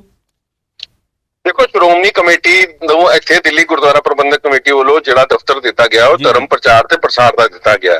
ਤੁਸੀਂ ਦੇਖਿਆ ਕਿ ਉੱਥੇ ਜੇ ਬਾਦਲ ਦਲ ਦੀ ਬਣਤਰਾਂ ਬਣਨਗੀਆਂ, ਬਾਦਲ ਦਲ ਦੀ ਇਕਾਈ ਦੇ ਉੱਥੇ ਘੋਸ਼ਿਤ ਹੋਣਗੇ ਤੇ ਉਹ ਦਫ਼ਤਰ ਇਸ ਕੰਮ ਵਾਸਤੇ ਨਹੀਂ ਦਿੱਤਾ ਗਿਆ, ਉੱਥੇ ਅਕਾਲੀ ਦਲ ਨੂੰ ਵੱਖਰੇ ਦਫ਼ਤਰ ਦਿੱਤੇ ਹੋਏ ਨੇ। ਮਗਰ SGPC ਦੇ ਦਫ਼ਤਰ ਨੂੰ ਇਸਤੇਮਾਲ ਕਰਕੇ, ਇੰਨੀ ਪਵਿੱਤਰ ਜਗ੍ਹਾ ਨੂੰ ਤੁਸੀਂ ਇਸਤੇਮਾਲ ਕਰਕੇ ਰਾਜਨੀਤਿਕ ਆਪਣੀਆਂ ਟੀਮਾਂ ਅਨਾਉਂਸ ਕਰੋਗੇ, ਉਹ ਕਿਸ ਤਰੀਕੇ ਨਾਲ ਬਰਦਾਸ਼ਤ ਹੋਏਗਾ? ਜੇ ਅਗਰ ਧਰਮ ਦਾ ਤੁਹਾਡਾ ਕੰਮ ਨਹੀਂ ਹੈਗਾ ਤੇ ਦਫ਼ਤਰ ਬੰਦ ਕਰ ਦਿਓ। ਇਹ ਦਫ਼ਤਰ ਨਾ ਤੁਹਾਡੇ ਨਿੱਜੀ ਤੁਹਾਡੇ ਨੇ ਨਾ ਮੇਰੇ ਨੇ, ਇਹ ਤੇ ਦਫ਼ਤਰ ਕੌਮ ਦੀ ਅਮਾਨਤ ਹੈਗੀ ਔਰ ਕੌਮ ਨੂੰ ਦੇ ਦਿਓ। ਜੇ ਅਗਰ ਤੁਸੀਂ ਕੰਮ ਨਹੀਂ ਕਰ ਸਕਦੇ ਤੇ ਗੁਰਦੁਆਰਾ ਕਮੇਟੀ ਦੀ ਚੀਜ਼ ਵਾਪਸ ਕਰ ਦਿਓ ਜੀ। ਕਾਲਕਾ ਸਾਹਿਬ, ਇੱਕ ਗੱਲ ਹੋਰ ਦੱਸੋ, ਜਿਸ ਤੋਂ ਤੁਸੀਂ ਸ਼ੁਰੂਆਤ ਕੀਤੀ ਸੀ, ਸਰਨਾ ਭਰਾਵਾਂ ਨੇ ਜੋ ਦੋਸ਼ ਲਗਾਇਆ ਤੁਸੀਂ ਉਹਨੂੰ ਸਿਰੇ ਤੋਂ ਨਕਾਰ ਦਿੱਤਾ। ਤੁਸੀਂ ਕਹਿੰਦੇ ਆ ਕਿ ਆਉਣ ਵਾਲੇ ਸਮੇਂ ਦੇ ਦੌਰਾਨ ਅਸੀਂ ਤਨਖਾਹਾਂ ਦੇਵਾਂਗੇ, ਪਰ ਇਹ ਮੁੱਦਾ ਜਿਹੜਾ ਹੁਣ ਇੱਥੇ ਤੱਕ ਖੜਾ ਹੋ ਗਿਆ, ਸਿਖਰ ਤੇ ਪਹੁੰਚਿਆ ਪਿਆ, ਤੇ ਫਿਰ ਕੋਈ ਐਕਸ਼ਨ ਲੈਣ ਦੀ ਤਿਆਰੀ ਵੀ ਹੈ ਜੀ? ਕੀ ਚੀਜ਼ ਦੀ ਐਕਸ਼ਨ ਲੈਣ ਦੀ ਤਿਆਰੀ ਵੀ ਕੀਤੀ ਜਾ ਰਹੀ ਹੈ ਕਿ ਜਿਸ ਤਰ੍ਹਾਂ ਝੂਠ ਪ੍ਰਚਾਰ ਕੀਤਾ ਜਾ ਰਿਹਾ ਤੁਸੀਂ ਕਹਿੰਦੇ? ਨਹੀਂ, ਬਿਲਕੁਲ ਝੂਠ ਪ੍ਰਚਾਰ। ਐਕਸ਼ਨ ਕੀ? ਐਕਸ਼ਨ ਤੇ ਇਹਨਾਂ ਦੇ ਸਾਹਮਣੇ ਹੈਗਾ। ਦੇਖੋ, ਬੰਦਾ ਕਹਿੰਦਾ ਜਿਹਨੂੰ ਸ਼ਰਮ ਹੋਏ ਉਹਨੂੰ ਤੇ ਬੰਦਾ ਥੋੜਾ ਬੇਇੱਜ਼ਤ ਕਰੇ ਵੀ, ਜਿਹੜੇ ਹੋਣ ਹੀ ਬੇਸ਼ਰਮ ਤੋਂ ਕੀ ਗੱਲ ਕਰੇ। ਜਦ ਲੋਕਾਂ ਨੇ ਤੁਹਾਨੂੰ ਨਕਾਰਤਾ, 46 ਸੀਟਾਂ ਤੇ ਤੁਸੀਂ ਇਲੈਕਸ਼ਨ ਜਿੱਤ ਖੜੇ ਹੁੰਦੇ ਹੋ, 16 ਸੀਟਾਂ ਤੁਸੀਂ ਜਿੱਤ ਨਹੀਂ ਪਾਉਂਦੇ, ਹਾਂ, ਤੇ ਉਸ ਤੋਂ ਬਾਅਦ ਵੀ ਤੁਸੀਂ ਕਹੋ ਜੀ ਕਿ ਸਾਡੀ ਕਮੇਟੀ ਬਣਨੀ ਚਾਹੀਦੀ ਹੈ, ਇਹਨਾਂ ਦੀ ਕਮੇਟੀ ਗੈਰ ਕਾਨੂੰਨੀ ਹੈ, ਤੇ ਇਹੋ ਜਿਹੇ ਬੰਦਿਆਂ ਨੂੰ ਮੈਂ ਕਿੱਥੇ ਤੱਕ ਕਰਾਂਗਾ। ਮੈਨੂੰ ਸੰਗਤ ਨੇ ਚੁਣ ਕੇ ਇੱਥੇ ਭੇਜਿਆ ਹੈ ਕਿ ਮੈਂ ਜਾ ਕੇ ਕੌਮ ਦੇ ਕੰਮ ਕਰਾਂ, ਗੁਰਦੁਆਰੇ ਦਾ ਪ੍ਰਬੰਧ ਚਲਾਵਾਂ, ਨਾ ਕਿ ਮੈਂ ਸਰਨੇ ਭਰਾਵਾਂ ਦੀਆਂ ਗੱਲਾਂ ਤੇ ਜਵਾਬ ਦੇਵਾਂ।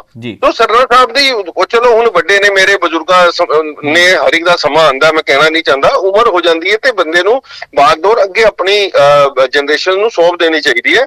ਬੱਚੇ ਇਹਨਾਂ ਦੇ ਕਾਬਿਲ ਹੈਗੇ ਨੇ, ਕਿਸੇ ਬੱਚੇ ਨੂੰ ਅੱਗੇ ਲਗਾ ਦੇਣ ਜ਼ਰੂਰੀ ਥੋੜੀ ਹੈ ਕਿ ਆਪ ਹੀ ਘਸੀਟਦੇ ਰਹਿਣਾ ਇਸ ਉਮਰ ਦੇ ਵਿੱਚ। ਰੋਜ਼ ਆ ਕੇ ਸਾਡੇ ਕੋਲ ਵੀ ਗੱਲਾਂ ਸੁਣਦੇ ਨੇ, ਪਬਲਿਕ ਕੌਮ ਕੋਲ ਵੀ ਸੁਣਦੇ ਨੇ ਲੋਕ, ਪਬਲਿਕ ਜਿੱਥੇ ਜਾਂਦੇ ਨੇ ਲੋਕ ਅੱਜ ਨਕਾਰ ਦਿੰਦੇ ਨੇ ਕਿਉਂਕਿ ਇਹਨਾਂ ਦੀ ਬੋਲਬਾਣੀ ਇਹੋ ਜਿਹੀ ਹੋ ਚੁੱਕੀ ਹੈ।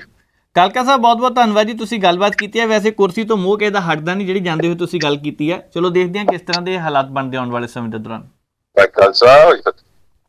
ਸੋ ਹਰਮੀਤ ਸਿੰਘ ਖਾਲਕਾ ਉਹਨਾਂ ਨੇ ਗੱਲ ਕੀਤੀ ਹੈ। ਕਾਲਕਾ ਸਾਹਿਬ ਨੇ ਇੱਕ ਗੱਲ ਬਿਲਕੁਲ ਸਪਸ਼ਟ ਕੀਤੀ ਹੈ ਕਿ ਹਟਣ ਨੂੰ ਤਾਂ ਚਲੋ ਜੀ ਕਰਦਾ ਨਹੀਂ ਅਹੁਦਿਆਂ ਤੋਂ, ਪਰ ਅਗਲੀ ਪੀੜ੍ਹੀ ਨੂੰ ਜ਼ਿੰਮੇਵਾਰੀ ਸੌਂਪਣੀ ਚਾਹੀਦੀ ਹੈ। ਗੱਲ ਜ਼ਿੰਮੇਵਾਰੀ ਦੀ ਹੈ, ਜ਼ਿੰਮੇਵਾਰੀ ਦਾ ਅਹਿਸਾਸ ਕਰਵਾਇਆ ਜਾਣਾ ਚਾਹੀਦਾ ਹੈ। ਪਰ ਇਸ ਵੇਲੇ ਜਿਸ ਹਿਸਾਬ ਦੇ ਨਾਲ ਲੱਗਦਾ ਪਿਆ ਕੌਮ ਵੰਡਦੀ ਜਾ ਰਹੀ ਹੈ, ਕੁਛ ਨਾ ਕੁਛ ਨਜ਼ਰ ਆਉਂਦਾ ਰਹਿੰਦਾ ਹੈ। ਹਰ ਰੋਜ਼ ਦੋਸ਼ ਲੱਗਦੇ ਨੇ, ਉਹ ਵੀ ਸਿੱਖ ਜਥੇਬੰਦੀ ਲਈ ਕੰਮ ਕਰਦੇ ਨੇ, ਦੂਸਰੇ ਵੀ ਸਿੱਖ ਜਥੇਬੰਦੀ ਲਈ ਕੰਮ ਕਰਦੇ ਨੇ।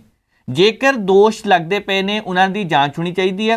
ਕੋਈ 2 ਕਰੋੜ ਰੁਪਇਆ, ਕਦੀ 3 ਕਰੋੜ ਰੁਪਇਆ ਲੁੱਟਣ ਦਾ ਖੁੱਟਣ ਦਾ ਨਾਮ ਆਉਂਦਾ ਤੇ ਇਹਦੀ ਜਾਂਚ ਹੋਣੀ ਚਾਹੀਦੀ, ਕਿਉਂਕਿ ਮਸਲਾ ਬਹੁਤ ਗੰਭੀਰ ਹੈ।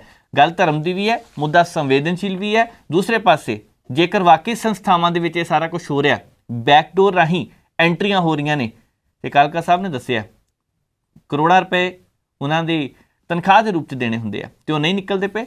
ਗੱਲ ਥੋੜ੍ਹੀ ਜਿਹੀ ਲੱਗਦਾ ਪਿਆ ਵਿਚਾਰ ਕਰਨ ਵਾਲੀ ਹੈ।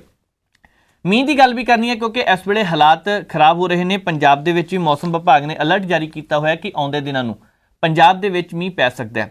ਇਸ ਮਸਲੇ ਲਈ ਵੀ ਅਸੀਂ ਗੱਲਬਾਤ ਕਰਾਂਗੇ ਪ੍ਰਾਈਮ ਏਸ਼ੀਆ ਟੀਵੀ ਦੇ ਪੱਤਰਕਾਰ ਨੇ ਜੱਸੀ ਬਰਾੜ, ਕਿਉਂਕਿ ਉਹਨਾਂ ਨੇ ਵੀ ਜ਼ਮੀਨੀ ਪੱਧਰ ਤੇ ਜਾ ਕੇ ਇਹ ਲੱਭਣ ਦੀ ਕੋਸ਼ਿਸ਼ ਕੀਤੀ ਹੈ, ਗਰਾਊਂਡ ਰਿਪੋਰਟ ਤੇ ਜਾ ਕੇ, ਕਿ ਕੀ ਅਸਲ ਦੇ ਵਿੱਚ ਹਕੀਕਤ ਹੈ, ਕਿਸ ਤਰ੍ਹਾਂ ਦੇ ਹਾਲਾਤ ਨੇ। ਕਿਉਂਕਿ ਇਸ ਵੇਲੇ ਇੱਕ ਚੀਜ਼ ਹੋਰ ਸਮਝਣ ਵਾਲੀ ਹੈ, ਪੰਜਾਬ ਦੇ ਵਿੱਚ ਜੇਕਰ ਮੀਂਹ ਆਉਂਦਾ, ਬਹੁਤ ਸਾਰੇ ਇਸ ਤਰ੍ਹਾਂ ਦੇ ਦਰਿਆ ਨੇ, ਬਹੁਤ ਸਾਰੀਆਂ ਇਸ ਤਰ੍ਹਾਂ ਦੀਆਂ ਥਾਵਾਂ ਨੇ ਜਿੱਥੇ ਪਾੜ ਪੈ ਸਕਦਾ, ਤੇ ਜੇਕਰ ਇਹ ਪਾੜ ਅੱਗੇ ਵੱਲ ਪੈਂਦਾ ਦਿਖਾਈ ਦਿੱਤਾ ਤੇ ਮੰਨ ਕੇ ਚੱਲੋ ਕਿ ਆਉਂਦੇ ਦਿਨਾਂ ਨੂੰ ਪੰਜਾਬ ਦੇ ਵਿੱਚ ਕਿਤੇ ਫਿਰ ਨਾ ਨੁਕਸਾਨ ਹੋ ਜਾਵੇ। ਵੱਖਰੀ ਗੱਲ ਹੈ ਕਿ ਕਈ ਪਿੰਡਾਂ ਦੇ ਵਿੱਚ ਪਾਣੀ ਭਰਿਆ ਹੋਇਆ, ਪਰ ਅਜੇ ਤੱਕ ਹੜ੍ਹਾਂ ਵਰਗੀ ਸਥਿਤੀ ਕਿਹਾ ਜਾ ਰਿਹਾ ਹੈ। ਹੜ੍ਹ ਨੂੰ ਐਲਾਨਿਆ ਨਹੀਂ। ਪਿਛਲੇ ਦਿਨੀ ਅਸੀਂ ਵੀ ਗੱਲਬਾਤ ਕਰ ਰਹੇ ਸੀ ਪ੍ਰੋਗਰਾਮ ਦੇ ਦੌਰਾਨ, ਤੇ ਕੁਝ ਸੱਜਣ ਸਾਥੀਆਂ ਨੇ ਇਸ ਚੀਜ਼ ਦਾ ਬੁਰਾ ਮਨਾਇਆ ਕਮੈਂਟ ਦੇ ਵਿੱਚ। ਉਹ ਕਹਿੰਦੇ ਸੀਗੇ ਕਿ ਤੁਸੀਂ ਕਿਉਂ ਨਹੀਂ ਕਹਿੰਦੇ ਹੜ੍ਹ ਹੈ, ਅਸੀਂ ਇਸ ਕਰਕੇ ਨਹੀਂ ਕਹਿੰਦੇ ਸਰਕਾਰ ਨੇ ਨਹੀਂ ਐਲਾਨਿਆ, ਪਰ ਅਸੀਂ ਉਹਨਾਂ ਇਲਾਕੇ ਦੇ ਵਿੱਚ ਜਾ ਕੇ ਦੇਖਿਆ, ਉਹਨੇ ਖੇਤਰ ਦੇ ਵਿੱਚ ਅਸੀਂ ਵੀ ਜਾ ਕੇ ਦੇਖਿਆ, 5-5, 6-6 ਫੁੱਟ ਪਾਣੀ ਭਰਿਆ, ਤੇ ਲੋਕ ਸਵਾਲ ਕਿਉਂ ਨਾ ਕਰਨ। ਪ੍ਰਾਈਮ ਏਸ਼ੀਆ ਟੀਵੀ ਦੇ ਪੱਤਰਕਾਰ ਨੇ ਜੱਸੀ ਬਰਾੜ ਸਾਡੇ ਨਾਲ ਜੁੜ ਚੁੱਕੇ ਨੇ, ਉਹਨਾਂ ਨਾਲ ਵੀ ਗੱਲਬਾਤ ਕਰਦੇ ਹਾਂ ਕਿ ਉਹਨਾਂ ਦਾ ਇਸ ਵੇਲੇ ਇਲਾਕੇ ਦੇ ਵਿੱਚ ਜਾ ਕੇ ਦੇਖਿਆ ਕਿਸ ਤਰ੍ਹਾਂ ਦੇ ਹਾਲਾਤ ਨੇ। ਬਰਾੜ ਸਾਹਿਬ ਬਹੁਤ ਬਹੁਤ ਸਵਾਗਤ ਹੈ ਜੀ ਪ੍ਰਾਈਮ ਏਸ਼ੀਆ ਟੀਵੀ ਤੇ। ਬਹੁਤ ਬਹੁਤ ਧੰਨਵਾਦ ਨਵਜੀਤ ਜੀ। ਬਰਾੜ ਸਾਹਿਬ, ਕਿਸ ਤਰ੍ਹਾਂ ਦੇ ਹਾਲਾਤ ਨੇ ਇਸ ਵੇਲੇ ਜੇਕਰ ਦੇਖਿਆ ਜਾਵੇ, ਕਿਉਂਕਿ ਮੌਸਮ ਵਿਭਾਗ ਨੇ ਪੇਸ਼ਨਗੋਈ ਕਰ ਦਿੱਤੀ ਹੈ ਕਿ ਆਉਂਦੇ ਦਿਨਾਂ ਨੂੰ ਮੀਂਹ ਪੈ ਸਕਦਾ ਹੈ, ਕੁਝ ਥਾਵਾਂ ਤੇ ਯੈਲੋ ਅਲਰਟ ਵੀ ਜਾਰੀ ਕਰ ਦਿੱਤਾ ਗਿਆ। ਪ੍ਰਸ਼ਾਸਨ ਦੇ ਕਿਸ ਤਰ੍ਹਾਂ ਦੇ ਪ੍ਰਬੰਧ ਨੇ? ਬਿਲਕੁਲ ਜੀ, ਜੇਕਰ ਗੱਲ ਕਰੀਏ ਨਵਜੀਤ, ਪਿਛਲੇ ਦਿਨਾਂ ਦੀ ਮੈਂ ਗੱਲ ਕਰ ਲਾਂ ਤਾਂ ਪਿਛਲੇ ਦਿਨਾਂ ਦੇ ਵਿੱਚ ਜਿਹੜਾ ਕੁਦਰਤੀ ਕਹਿਰ ਜਿਹਨੂੰ ਆਪਾਂ ਕਹਿ ਸਕਦੇ ਹਾਂ, ਪਾਣੀ ਨੇ ਵਾਪਰਾਇਆ ਪੂਰੇ ਪਾਸੇ ਹੈ। ਤਾਂ ਦੂਸਰੇ ਪਾਸੇ ਜੇਕਰ ਗੱਲ ਕਰੀਏ ਤਾਂ ਸਭ ਤੋਂ ਵੱਡੀ ਗੱਲ ਇਸ ਕੁਦਰਤ ਦੀ ਮਾਰ ਹੇਠਾਂ ਆਏ ਕਿਸਾਨ, ਜਿਨ੍ਹਾਂ ਨੂੰ ਆਪਾਂ ਕਹਿ ਸਕਦੇ ਹਾਂ, ਕਿਉਂਕਿ ਕਿਸਾਨ ਦੀ ਜਿਹੜੀ ਫਸਲ ਸੀਗੀ ਉਹ ਬਿਲਕੁਲ ਹੁਣੇ ਹਜੇ ਬੀਜੀ ਸੀ ਜੀ। ਝੋਨੇ ਦੀ ਫਸਲ ਦੀ ਮੈਂ ਗੱਲ ਕਰਾਂ ਤਾਂ ਝੋਨੇ ਦੀ ਫਸਲ ਦੇ ਵਿੱਚ ਜਿਹੜੇ ਨੁਕਸਾਨ ਹੈ ਉਹ ਸਭ ਤੋਂ ਵੱਡਾ ਝੋਨੇ ਦੀ ਫਸਲ ਦੇ ਵਿੱਚ ਹੋਇਆ। ਤਾਂ ਲਗਾਤਾਰ ਜਿਹੜੀ ਗੱਲ ਕਰੀਏ ਤਾਂ 7 ਤੋਂ 8,000 ਰੁਪਇਆ ਜਿਹੜਾ ਇੱਕ ਕਿੱਲੇ ਦਾ ਜਿਹੜਾ ਖਰਚਾ ਹੁੰਦਾ ਹੈਗਾ ਝੋਨੇ ਦੀ ਫਸਲ ਬੀਜਣ ਦਾ। ਪਰ ਉਸ ਤੋਂ ਬਾਅਦ ਜੇਕਰ ਗੱਲ ਕਰੀਏ ਤਾਂ ਇਹ ਵੱਡਾ ਜਿਹੜਾ ਨੁਕਸਾਨ ਕਿਸਾਨ ਦਾ ਆਪਾਂ ਕਹਿ ਸਕਦੇ, ਕਿਉਂਕਿ ਹਜ਼ਾਰਾਂ ਏਕੜ ਜ਼ਮੀਨ ਹੈ ਜਿਹੜੀ ਉਹ ਪੱਧਰ ਹੀ ਕਰ ਦਿੱਤੀ ਪਾਣੀ ਨੇ। ਜਿਹੜੀ ਫਸਲ ਬੀਜੀ ਹੋਈ ਸੀ ਉਹਦਾ ਭਾਰੀ ਨੁਕਸਾਨ ਹੋਇਆ। ਤਾਂ ਉਸ ਤੋਂ ਬਾਅਦ ਹੁਣ ਦੂਸਰਾ ਨੁਕਸਾਨ ਸਭ ਤੋਂ ਵੱਡਾ ਜਿਹੜਾ ਕਿਸਾਨ ਦਾ ਇਹ ਹੋਣ ਵਾਲਾ ਹੈ ਵੀ ਜਿਹੜੀ ਹੁਣ ਫਸਲ ਬੀਜੀ ਸੀ ਉਹ ਤਾਂ ਪੱਧਰ ਹੋ ਗਈ, ਤੇ ਜਿਹੜੀ ਦੂਸਰੀ ਅੱਗੇ ਬੀਜਣੀ ਹੈ ਉਹਦਾ ਟਾਈਮ ਵੀ ਲੰਘਿਆ ਜਾ ਰਿਹਾ, ਕਿਉਂਕਿ ਖੇਤਾਂ ਦੇ ਵਿੱਚ ਪਾਣੀ ਹੈ, ਪਾਣੀ ਸੁੱਕ ਨਹੀਂ ਰਿਹਾ। ਬਰਾੜ ਸਾਹਿਬ ਇੱਕ ਚੀਜ਼ ਹੋਰ ਦੱਸਿਓ ਇੱਥੇ, ਇੱਕ ਬਿਲਕੁਲ ਠੀਕ ਗੱਲ ਹੈ ਕਿ ਪਾਣੀ ਬਹੁਤ ਹੈ, ਲੰਘਿਆ ਨਹੀਂ ਜਾ ਰਿਹਾ, ਤੇ ਜਿਹੜੀ ਗੱਲ ਇਹ ਵੀ ਕਹੀ ਜਾ ਰਹੀ ਕਿ 4-4 ਫੁੱਟ ਦੀ ਗਾਰ ਉੱਥੇ ਆ ਗਈ ਹੈ, ਤੇ ਕਿਸਾਨ ਕਹਿ ਰਹੇ ਨੇ ਕਿ ਆਉਂਦੇ ਸਮੇਂ ਬਹੁਤ ਔਖਾ ਹੋ ਜਾਣਾ ਖੇਤੀ ਕਰਨਾ। ਬਿਲਕੁਲ ਇਹੀ ਸਭ ਤੋਂ ਵੱਡੀ ਦਿੱਕਤ ਨਵਜੀਤ ਬਣੀ ਹੋਈ ਹੈ, ਕਿਉਂਕਿ ਗਾਰ ਬਣੀ ਹੈ। ਦੂਸਰੇ ਪਾਸੇ ਕਿਉਂਕਿ ਜਿਹੜਾ ਇਹ ਪਾਣੀ ਸੀਗਾ, ਇਹ ਪਾਣੀ ਕੁਦਰਤੀ ਪਾਣੀ ਜਿਹੜਾ ਦਰਿਆ ਦੇ ਸੋਮੇ ਤੋਂ ਆਇਆ ਹੋਇਆ ਪਾਣੀ ਸੀਗਾ, ਜੀ। ਤੇ ਇਹਦੇ ਵਿੱਚ ਬਹੁਤ ਜ਼ਿਆਦਾ ਆਪਾਂ ਕਹਿ ਸਕਦੇ ਹਾਂ ਵੀ ਰੇਤਾ ਜਿਹੜਾ ਸੀ ਉਹ ਜਮਾ ਸੀ। ਉਹਨੇ ਹੁਣ ਜਿਹੜੇ ਖੇਤ ਹੈ ਉਹਨਾਂ ਨੂੰ ਉੱਚੇ ਨੀਵੇਂ ਵੀ ਕਰ ਦਿੱਤਾ, ਕਿਉਂਕਿ ਇੱਕ ਖੇਤ ਇਕਸਾਰ ਪੱਧਰ ਹੁੰਦੇ ਨੇ, ਉਹ ਹੁਣ ਉੱਚੇ ਨੀਵੇਂ ਵੀ ਹੋ ਗਏ, ਤਾਂ ਉਹਨਾਂ ਦੀ ਜਿਹੜੀ ਸਥਿਤੀ ਹੈ ਖੇਤਾਂ ਦੀ ਉਹ ਬਹੁਤ ਮਾੜੀ ਹੋ ਗਈ। ਤੇ ਇਹ ਸਭ ਤੋਂ ਪਹਿਲਾਂ ਉਹ ਖੇਤਾਂ ਦਾ ਸੁਧਾਰ ਕਰਨਾ ਪਊਗਾ, ਫਿਰ ਉਹਦੇ ਅੰਦਰ ਜਿਹੜੀ ਬਿਜਾਈ ਹੈ ਉਹਦਾ ਅਗਲੀ ਜਿਹੜਾ ਪ੍ਰੋਸੈਸ ਹੈ ਉਹ ਦੇਖਿਆ ਜਾਏਗਾ। ਬਿਲਕੁਲ ਬਰਾੜ ਸਾਹਿਬ, ਦੇਖਦੇ ਹਾਂ ਕਿਸ ਤਰ੍ਹਾਂ ਦੇ ਹਾਲਾਤ ਹੁੰਦੇ ਨੇ। ਬਹੁਤ ਧੰਨਵਾਦ, ਤੁਸੀਂ ਨਾਲ ਜੁੜੇ, ਜਾਣਕਾਰੀ ਸਾਂਝੀ ਕੀਤੀ। ਬਹੁਤ ਬਹੁਤ ਧੰਨਵਾਦ। ਸੋ ਜੱਸੀ ਬਰਾੜ ਸੀ, ਪ੍ਰਾਈਮ ਏਸ਼ੀਆ ਟੀਵੀ ਦੇ ਪੱਤਰਕਾਰ ਨੇ ਬਠਿੰਡੇ ਤੋਂ। ਉਹਨਾਂ ਨੇ ਦੱਸਿਆ ਕਿ ਇਸ ਹਿਸਾਬ ਦੇ ਨਾਲ ਆਉਣ ਵਾਲੇ ਸਮੇਂ ਦੇ ਦੌਰਾਨ ਹਾਲਾਤ ਬਣ ਸਕਦੇ ਨੇ। ਸੋ ਦੇਖਦੇ ਹਾਂ ਗੱਲ ਕਿੱਧਰ ਨੂੰ ਜਾਂਦੀ ਹੈ, ਕਿਉਂਕਿ ਮੌਸਮ ਵਿਭਾਗ ਨੇ ਪੇਸ਼ਨਗੋਈ ਵੀ ਕੀਤੀ ਹੈ, ਮੀਂਹ ਦੀ ਯੈਲੋ ਅਲਰਟ ਵੀ ਜਾਰੀ ਕੀਤਾ ਹੈ। ਅਸੀਂ ਸੁੱਖ ਮੰਗਦੇ ਹਾਂ ਸਾਰਾ ਕੁਝ ਠੀਕ ਰਹੇ, ਕਿਉਂਕਿ ਹੁਣ ਅੱਜ ਦੀ ਸਥਿਤੀ ਮੌਜੂਦਾ ਸਮੇਂ ਤੱਕ ਜਦੋਂ ਪ੍ਰੋਗਰਾਮ ਕਰਦੇ ਹਾਂ, ਘੱਗਰ ਦੀ ਸਥਿਤੀ ਵੀ ਠੀਕ ਮੰਨੀ ਜਾ ਰਹੀ ਹੈ, ਸਤਲੁਜ ਦਰਿਆ ਵੀ ਠੀਕ ਹੈ, ਪਰ ਜੇਕਰ ਮੀਂਹ ਆ ਗਿਆ ਤਾਂ ਪਹਾੜੀ ਖੇਤਰ ਵਿੱਚੋਂ ਆਏ ਪਾਣੀ ਕਰਕੇ ਖਤਰੇ ਦੇ ਨਿਸ਼ਾਨ ਤੋਂ ਉੱਪਰ ਨਾ ਚਲੇ ਜਾਵੇ, ਪੱਧਰ ਵੱਧ ਸਕਦਾ ਹੈ। ਅੱਗੇ ਵਧਦੇ ਹਾਂ, ਗੱਲ ਕਰਨੀ ਹੈ ਉਹਨਾਂ ਸ਼ਹੀਦਾਂ ਦੀ, ਗੱਲ ਕਰਨੀ ਹੈ ਦੇਸ਼ ਦੇ ਉਹਨਾਂ ਗਦਰੀ ਬਾਬਿਆਂ ਦੀ ਜਿਨ੍ਹਾਂ ਨੇ ਦੇਸ਼ ਨੂੰ ਆਜ਼ਾਦ ਕਰਵਾਉਣ ਦੇ ਵਿੱਚ, ਦੇਸ਼ ਨੂੰ ਅੱਗੇ ਵੱਲ ਲੈ ਕੇ ਜਾਣ ਦੇ ਵਿੱਚ ਪੂਰਾ ਯਤਨ ਕੀਤਾ। ਅੱਜ ਵੀ ਬਹੁਤ ਸਾਰੀਆਂ ਥਾਵਾਂ ਇਸ ਤਰ੍ਹਾਂ ਦੀਆਂ ਨੇ ਜਿੱਥੇ ਇੱਕ ਗੱਲ ਕਹਿ ਦਿੱਤੀ ਗਈ ਹੈ ਕਿ ਗਦਰੀ ਬਾਬਿਆਂ ਦਾ ਬੁੱਤ ਲਗਾਇਆ ਜਾਵੇਗਾ, ਪਰ ਅਜੇ ਤੱਕ ਪਿੰਡ ਦੀ ਉਸ ਧਰਤੀ ਨੂੰ ਬੁੱਤ ਨਸੀਬ ਨਹੀਂ ਹੋਇਆ। ਅੰਮ੍ਰਿਤਸਰ ਵਾਲੇ ਪਾਸੋਂ ਮੈਂ ਜ਼ਿਕਰ ਕਰ ਰਿਹਾ ਸੀ। ਹਰ ਸਾਲ ਹੀ ਐਲਾਨ ਹੋ ਕੇ ਰਹਿ ਜਾਂਦੇ ਨੇ, ਕਰੋੜਾਂ ਰੁਪਏ ਕਹਿੰਦੇ ਅਸੀਂ ਰੱਖੇ ਆ। ਕਰੋੜਾਂ ਰੁਪਏ ਫਿਰ ਰੱਖੇ ਕਿਸ ਲਈ ਜੇਕਰ ਬੁੱਤ ਅੱਜ ਤੱਕ ਲੱਗੇ ਨਹੀਂ? ਕੀ ਕੋਈ ਸਿਆਸਤ ਹੋ ਰਹੀ ਹੈ? ਲੱਭਣ ਦਾ ਕਾਰਨ ਹੋਣਾ ਚਾਹੀਦਾ। ਹੁਣ ਜਿਸ ਹਿਸਾਬ ਦੇ ਨਾਲ ਇੱਕ ਖਬਰ ਆਈ ਹੈ ਕਿ ਅਮਰੀਕਾ ਦੇ ਵਿੱਚ ਮੇਲਾ ਗਦਰੀ ਬਾਬਿਆਂ ਦਾ, ਉਹ ਇੱਕ ਮੇਲਾ ਕਰਵਾਇਆ ਜਾ ਰਿਹਾ ਹੈ। ਉਸ ਮੇਲੇ ਦੇ ਵਿੱਚ ਦੂਰੋਂ ਦੂਰੋਂ ਲੋਕ ਪਹੁੰਚਣਗੇ, ਹੁਮ ਹੁਮਾ ਕੇ ਪਹੁੰਚਣ ਦਾ ਸੱਦਾ ਵੀ ਦਿੱਤਾ ਗਿਆ। 6 ਅਗਸਤ 2023 ਨੂੰ ਦੁਪਹਿਰ 2 ਵਜੇ ਤੋਂ ਲੈ ਕੇ 5 ਵਜੇ ਤੱਕ ਸ਼ਾਮ ਨੂੰ ਸਾਰਿਆਂ ਨੂੰ ਉਸ ਸੱਦੇ ਤੇ ਬੇਨਤੀ ਕੀਤੀ ਗਈ ਹੈ ਕਿ ਉੱਥੇ ਪਹੁੰਚਣ। ਹੁਣ ਹੋਇਆ ਕੀ ਹੈ ਕਿ ਗਦਰ ਮੈਮੋਰੀਅਲ ਫਾਊਂਡੇਸ਼ਨ ਆਫ USA ਵੱਲੋਂ ਇਹ ਉਪਰਾਲਾ ਕੀਤਾ ਗਿਆ। ਉਪਰਾਲਾ ਚੰਗਾ ਹੈ, ਕਿਉਂਕਿ ਇਸ ਵੇਲੇ ਬਹੁਤ ਸਾਰੇ ਲੋਕ ਨੇ, ਬਹੁਤ ਸਾਰੇ ਹੋਣਗੇ ਜਿਹੜੇ ਗਦਰੀ ਬਾਬਿਆਂ ਦੇ ਇਤਿਹਾਸ ਨੂੰ ਨਹੀਂ ਜਾਣਦੇ ਹੋਣਗੇ, ਪਰ ਵੱਡੀ ਗਿਣਤੀ ਵਿੱਚ ਲੋਕ ਉਹ ਵੀ ਹੈ ਜੋ ਜਾਣਦੇ ਨੇ। ਇਹਦਾ ਪ੍ਰਚਾਰ ਤੇ ਪ੍ਰਸਾਰ ਹੋਣਾ ਚਾਹੀਦਾ। ਪੰਜਾਬ ਵਿੱਚ ਵੀ ਹੋਣੀ ਚਾਹੀਦੀ ਗੱਲ, ਭਾਰਤ ਵਿੱਚ ਵੀ ਹੋਣੀ ਚਾਹੀਦੀ ਹੈ। ਜੇਕਰ ਅਮਰੀਕਾ ਵਰਗੇ ਮੁਲਕ ਵਿੱਚ ਇਹ ਗੱਲ ਹੁੰਦੀ ਹੈ, ਜਦੋਂ ਕੈਨੇਡਾ ਅਮਰੀਕਾ ਵਰਗੇ ਮੁਲਕ ਵਿੱਚ ਗੱਲ ਹੁੰਦੀ ਹੈ, ਤੇ ਸਾਡੇ ਕਿਉਂ ਨਹੀਂ ਹੁੰਦੀ? ਲੋਕ ਇਹ ਵੀ ਸਵਾਲ ਖੜੇ ਕਰਦੇ ਨੇ। ਕਹਿੰਦੇ ਆ ਕਿ ਸੰਨ 2000 ਵਿੱਚ ਸਰਦਾਰ ਚਰਨ ਸਿੰਘ ਦੀ ਅਗਵਾਈ ਹੇਠ ਲਗਾਤਾਰ 1 ਸਾਲ ਖੋਜ ਕੀਤੀ ਗਈ। ਉਸ ਖੋਜ ਪੜਤਾਲ ਤੋਂ ਬਾਅਦ ਮੌਲਵੀ ਮੁਹੰਮਦ ਬਰਕਤ ਉਲਾ ਦੀ ਕਬਰ ਲੱਭੀ ਗਈ, ਤੇ ਫਿਰ ਉਦੋਂ ਇੱਕ ਪ੍ਰੋਗਰਾਮ ਕਰਵਾਇਆ ਗਿਆ। ਹੁਣ ਮੌਲਵੀ ਮੁਹੰਮਦ ਬਰਕਤ ਉਲਾ ਜੋ ਸੀ, ਇਹ ਅਫਗਾਨਿਸਤਾਨ ਤੋਂ ਸੀ ਜਿਨ੍ਹਾਂ ਨੇ ਹਥਿਆਰਬੰਦ ਲੜਾਈ ਸ਼ੁਰੂ ਕੀਤੀ। ਪਹਿਲੇ ਆਰਜ਼ੀ ਪ੍ਰਧਾਨ ਮੰਤਰੀ ਵੀ ਬਣੇ, ਪਰ ਜਦੋਂ ਨਾਕਾਮਯਾਬੀ ਇੱਥੇ ਮਿਲੀ ਤਾਂ ਉਹਨਾਂ ਨੇ ਅਮਰੀਕਾ ਵਾਪਸ ਜਾਣਾ ਠੀਕ ਸਮਝਿਆ ਤੇ ਉੱਥੇ ਜਾ ਕੇ ਗਦਰੀ ਬਾਬਿਆਂ ਦੇ ਨਾਲ ਕੰਮ ਸ਼ੁਰੂ ਕੀਤਾ। ਇੱਕ ਸਮਾਂ ਸੀ ਜਦੋਂ ਸਹਿਯੋਗ ਵੀ ਚਾਹੀਦਾ ਹੁੰਦਾ ਹੈ, ਪਾਰਟੀ ਵੀ ਹੁੰਦੀ ਹੈ। ਇੱਕ ਸਮਾਂ ਸੀ ਜਦੋਂ ਬਹੁਤ ਸਾਰੇ ਗਦਰੀ ਬਾਬਿਆਂ ਨੇ ਇਕੱਠੇ ਹੋ ਕੇ ਕੰਮ ਕਰਨਾ ਸ਼ੁਰੂ ਕੀਤਾ, ਤੇ ਹਕੂਮਤਾਂ, ਬਹੁਤ ਸਾਰੀਆਂ ਉਹ ਤਾਕਤਾਂ ਜਦੋਂ ਇਕੱਠੀਆਂ ਹੋਈਆਂ ਤੇ ਹਕੂਮਤਾਂ ਦੇ ਪਾਵੇ ਹਿੱਲ ਗਏ। ਹੁਣ ਜਦੋਂ ਇਹ ਗੱਲ ਕੀਤੀ ਜਾ ਰਹੀ ਹੈ ਕਿ ਇਸ ਵੇਲੇ ਉੱਥੇ ਪ੍ਰੋਗਰਾਮ ਕਰਵਾਇਆ ਜਾ ਰਿਹਾ ਹੈ ਜਿਹਦੇ ਵਿੱਚ ਬਹੁਤ ਸਾਰੇ ਲੋਕਾਂ ਨੂੰ ਪਹੁੰਚਣ ਦਾ ਸੱਦਾ ਦਿੱਤਾ ਗਿਆ, ਉਹ ਇਤਿਹਾਸ ਤੋਂ ਜਾਣੂ ਹੋਣਗੇ, ਗਦਰੀ ਬਾਬਿਆਂ ਦੇ ਇਤਿਹਾਸ ਤੋਂ ਜਾਣੂ ਹੋਣਗੇ ਕਿ ਕਦੋਂ ਕਦੋਂ ਉਹਨਾਂ ਦਾ ਸੰਘਰਸ਼ ਕੀਤਾ। ਅਸੀਂ ਨਾਲ ਨਾਲ ਤੁਹਾਨੂੰ ਇਹ ਦਿਖਾ ਰਹੇ ਹਾਂ ਫੁਟੇਜ, ਦੇਖ ਸਕਦੇ ਹੋ ਤੁਸੀਂ ਗਦਰੀ ਬਾਬਿਆਂ ਦੀਆਂ ਬਹੁਤ ਸਾਰੀਆਂ ਤਸਵੀਰਾਂ। ਇਹ ਪੋਸਟਰ ਵੀ ਹੈ, ਪਹੁੰਚਣ ਦਾ ਸੱਦਾ ਜੋ ਅਮਰੀਕਾ ਵਿੱਚ ਦਿੱਤਾ ਗਿਆ। ਜਿਹੜੇ ਸਾਥੀ ਸੁਨੇਹੇ ਸਾਨੂੰ ਇਸ ਵੇਲੇ ਭੇਜ ਵੀ ਰਹੇ ਸੀਗੇ, ਪੁੱਛ ਵੀ ਰਹੇ ਸੀਗੇ, ਭਾਈ ਉੱਥੇ ਪਹੁੰਚਿਓ ਜ਼ਰੂਰ, ਕਿਉਂਕਿ ਇਸ ਤਰ੍ਹਾਂ ਦੇ ਇਕੱਠ ਦਾ ਹੋਣਾ ਜ਼ਰੂਰੀ ਹੈ, ਇਸ ਤਰ੍ਹਾਂ ਦੀਆਂ ਗੱਲਾਂ ਦਾ ਹੋਣਾ ਜ਼ਰੂਰੀ ਹੈ। ਸੰਨ 2013 ਦੇ ਵਿੱਚ ਆਰਗੇਨਾਈਜੇਸ਼ਨ ਦੀ ਬੇਨਤੀ ਤੇ ਪ੍ਰਧਾਨ ਮੰਤਰੀ ਉਸ ਵੇਲੇ ਦੇ ਡਾਕਟਰ ਮਨਮੋਹਨ ਸਿੰਘ ਸੀਗੇ, ਉਹਨਾਂ ਨੇ 4 ਮਿਲੀਅਨ US$ ਗਦਰੀ ਬਾਬਿਆਂ ਦੇ ਲਈ ਜਿਹੜਾ ਉੱਥੇ ਦਫ਼ਤਰ ਹੈ ਉਹਦੇ ਰੀਕਨਸਟਰਕਸ਼ਨ ਲਈ ਦਿੱਤਾ ਸੀ, ਕਿਉਂਕਿ 1970 ਦੇ ਕਰੀਬ ਕਹਿੰਦੇ ਆ ਕਿ ਉੱਥੇ ਅੱਗ ਲੱਗ ਗਈ ਸੀਗੀ, ਨੁਕਸਾਨਿਆ ਗਿਆ ਸੀਗਾ। ਅਜੇ ਤੱਕ ਵੀ ਜ਼ਰੂਰਤ ਹੈ, ਅਜੇ ਤੱਕ ਵੀ ਲੋਕ ਬਹੁਤ ਸਾਰੇ ਨੇ ਜੋ ਸੇਵਾ ਕਰਦੇ ਨੇ ਤੇ ਇਕੱਠੇ ਹੋ ਕੇ ਅੱਗੇ ਵੱਲ ਵੱਧਦੇ ਪਏ ਹੈ। ਸੋ ਚੰਗੀ ਗੱਲ ਹੈ, ਇਹ ਅੱਗੇ ਵੱਲ ਵਧਣੇ ਚਾਹੀਦੇ ਹੈ। ਇਸ ਤਰ੍ਹਾਂ ਦਾ ਸੁਨੇਹਾ ਪੂਰੇ ਦੇਸ਼ ਦੇ ਵਿੱਚ, ਵਿਸ਼ਵ ਦੇ ਵਿੱਚ ਜਾਣਾ ਚਾਹੀਦਾ ਹੈ। ਤੇ ਇਹ ਪ੍ਰੋਗਰਾਮ ਅਯੂਬਾ ਹਾਲ ਵਿਖੇ ਮਨਾਇਆ ਜਾ ਰਿਹਾ ਹੈ, ਹੋਟਲ ਹੌਲੀਡੇ ਇਨ ਐਕਸਪ੍ਰੈਸ 3751 ਈਸਟ ਸਟਾਕਟਨ, ਇੱਥੇ ਇਹ ਪ੍ਰੋਗਰਾਮ ਹੋ ਰਿਹਾ। ਸੋ ਸਾਰਿਆਂ ਨੂੰ ਉੱਥੇ ਪਹੁੰਚਣ ਦੀ ਬੇਨਤੀ ਹੈ, ਅਪੀਲ ਵੀ ਹੈ। ਸੋ ਦੇਖਦੇ ਹਾਂ ਕਿਸ ਹਿਸਾਬ ਦੇ ਨਾਲ ਪ੍ਰੋਗਰਾਮ ਨਿਬੜਦਾ, ਨੇਪਰੇ ਚੜ੍ਹਨਾ ਚਾਹੀਦਾ ਤੇ ਬਹੁਤ ਸਾਰੇ ਲੋਕ ਉੱਥੇ ਪਹੁੰਚਣਗੇ ਵੀ। ਅੱਗੇ ਵਧਦੇ ਹਾਂ, ਗੱਲ ਹਰਿਆਣੇ ਦੀ ਕਰਨੀ ਹੈ। ਹਰਿਆਣੇ ਨੂੰ ਲੈ ਕੇ ਇਸ ਵੇਲੇ ਇੱਕ ਵੱਖਰੀ ਹੀ ਚਿੰਤਾ ਦਿਖਾਈ ਦੇ ਰਹੀ ਹੈ। ਕਹਿੰਦੇ ਪਏ ਆ ਕਿ ਹਰਿਆਣੇ ਦੇ ਵਿੱਚ ਲਿੰਗ ਅਨੁਪਾਤ ਘਟਦਾ ਜਾ ਰਿਹਾ। ਹੁਣ ਲਿੰਗ ਅਨੁਪਾਤ ਕੀ ਹੈ? ਕਿ 1000 ਮਰਦਾਂ ਦੇ ਪਿੱਛੇ ਔਰਤਾਂ ਦੀ ਗਿਣਤੀ। ਹੁਣ 1000 ਮਰਦਾਂ ਦੇ ਪਿੱਛੇ ਔਰਤਾਂ ਦੀ ਗਿਣਤੀ ਜਿਸ ਹਿਸਾਬ ਦੇ ਨਾਲ ਲਗਾਤਾਰ ਹਰਿਆਣੇ ਦੇ ਵਿੱਚ ਘਟਦੀ ਜਾ ਰਹੀ ਹੈ, ਇੱਕ ਚਿੰਤਾ ਦਾ ਵਿਸ਼ਾ ਹੈ। ਵੈਸੇ ਤਾਂ ਬਹੁਤ ਸਾਰੇ ਸੂਬਿਆਂ ਦੇ ਵਿੱਚ ਇਹ ਹਾਲਾਤ ਨੇ। ਜੇਕਰ ਅਸੀਂ ਗੱਲ ਪੰਜਾਬ ਦੀ ਕਰੀਏ ਤਾਂ ਇੱਥੇ ਵੀ ਘਟਦਾ ਪਿਆ ਕੰਮ, ਪਰ ਹਰਿਆਣੇ ਦੇ ਵਿੱਚ ਜ਼ਿਆਦਾ ਹੈ। ਹਰਿਆਣੇ ਦੇ ਵਿੱਚ ਕਦੀ 973 1000 ਮਰਦਾਂ ਦੇ ਪਿੱਛੇ 973 ਔਰਤਾਂ ਸੀ, ਪਰ ਹੁਣ ਇਹ ਗਿਣਤੀ ਹੋਰ ਘਟ ਗਈ ਹੈ। ਕਾਰਨ ਕੀ ਹੈ? ਕਾਰਨ ਇਹੀ ਹੈ ਕਿ ਭਰੂਣ ਹੱਤਿਆ ਤੇ ਕੀ ਅਜੇ ਤੱਕ ਪੂਰੀ ਤਰ੍ਹਾਂ ਰੋਕ ਨਹੀਂ ਲੱਗ ਸਕੀ। 913 ਤੇ ਇਹ ਗਿਣਤੀ ਪਹੁੰਚ ਗਈ ਹੈ। 6 ਮਹੀਨਿਆਂ ਦੀ ਰਿਪੋਰਟ ਸਾਹਮਣੇ ਆਈ ਹੈ। ਸਾਲਾਨਾ ਰਿਪੋਰਟ ਆਏਗੀ ਤਾਂ ਉਹਦੇ ਵਿੱਚ ਪੱਕੇ ਅੰਕੜੇ ਪਤਾ ਲੱਗਣਗੇ, ਪਰ 6 ਮਹੀਨਿਆਂ ਦੀ ਰਿਪੋਰਟ ਨੇ ਹੀ ਸਾਰਿਆਂ ਨੂੰ ਹੈਰਾਨ ਕਰਕੇ ਰੱਖ ਦਿੱਤਾ ਹੈ। ਆਉਂਦੇ ਸਮੇਂ ਦੌਰਾਨ ਕਿਸ ਤਰ੍ਹਾਂ ਦੇ ਹਾਲਾਤ ਬਣਦੇ ਨੇ ਇਹ ਦੇਖਦੇ ਹਾਂ, ਪਰ ਬਹੁਤ ਸਾਰੇ ਸੂਬਿਆਂ ਦੇ ਵਿੱਚ ਦਰ ਜਿਹੜੀ ਘਟਦੀ ਜਾ ਰਹੀ ਹੈ, ਲਿੰਗ ਅਨੁਪਾਤ ਘਟਦਾ ਜਾ ਰਿਹਾ ਹੈ, ਇਹ ਚਿੰਤਾ ਦਾ ਵਿਸ਼ਾ ਹੈ। ਚੰਡੀਗੜ੍ਹ ਦੀ ਗੱਲ ਵੀ ਕਰਨੀ ਹੈ, ਕਿਉਂਕਿ ਚੰਡੀਗੜ੍ਹ ਦੇ ਵਿੱਚ ਇਸ ਵੇਲੇ ਕਹਿੰਦੇ ਆ ਕਿ ਪਾਰਕਾਂ ਦਾ ਰੇਟ ਵਧਾ ਦਿੱਤਾ, ਟਿਕਟ ਕਹਿ ਸਕਦੇ ਵਧਾ ਦਿੱਤੀ ਹੈ। ਜਿਹੜੇ ਮੋਹਾਲੀ ਦੇ ਨੰਬਰ ਹੋਣਗੇ, ਚੰਡੀਗੜ੍ਹ ਦੇ ਨੰਬਰ ਹੋਣਗੇ, ਉਹਨਾਂ ਨੂੰ ਘੱਟ ਪੈਸੇ ਦੇ ਵਿੱਚ ਸਰ ਜਾਣਾ, ਪਰ ਜਿਹੜੇ ਦੂਜੇ ਥਾਵਾਂ ਤੋਂ ਆ ਕੇ ਉੱਥੇ ਗੱਡੀਆਂ ਪਾਰਕ ਕਰਨਗੇ ਉਹਨਾਂ ਲਈ ਗਿਣਤੀ ਹੁਣ ਵੱਧ ਜਾਣੀ, ਪੈਸੇ ਉਹਨਾਂ ਦੀ ਜੇਬ ਢਿੱਲੀ ਜ਼ਿਆਦਾ ਹੋਣੀ ਹੈ। ਇਸ ਚੀਜ਼ ਦਾ ਆਮ ਆਦਮੀ ਪਾਰਟੀ ਨੇ ਵਿਰੋਧ ਕੀਤਾ ਹੈ। ਪ੍ਰਾਈਮ ਏਸ਼ੀਆ ਟੀਵੀ ਦੇ ਪੱਤਰਕਾਰ ਨੇ ਨੰਦਪ੍ਰੀਤ ਉਹਨਾਂ ਨੇ ਗੱਲਬਾਤ ਕੀਤੀ ਹੈ ਉੱਥੋਂ ਦੇ ਕੌਂਸਲਰ ਨਾਲ। ਥੋੜਾ ਸਮਾਂ ਹੈਗਾ, ਅਸੀਂ ਦੇਖਦੇ ਹਾਂ ਗੱਲਬਾਤ ਵਿੱਚ ਉਹਨਾਂ ਨੇ ਕੀ ਕਿਹਾ।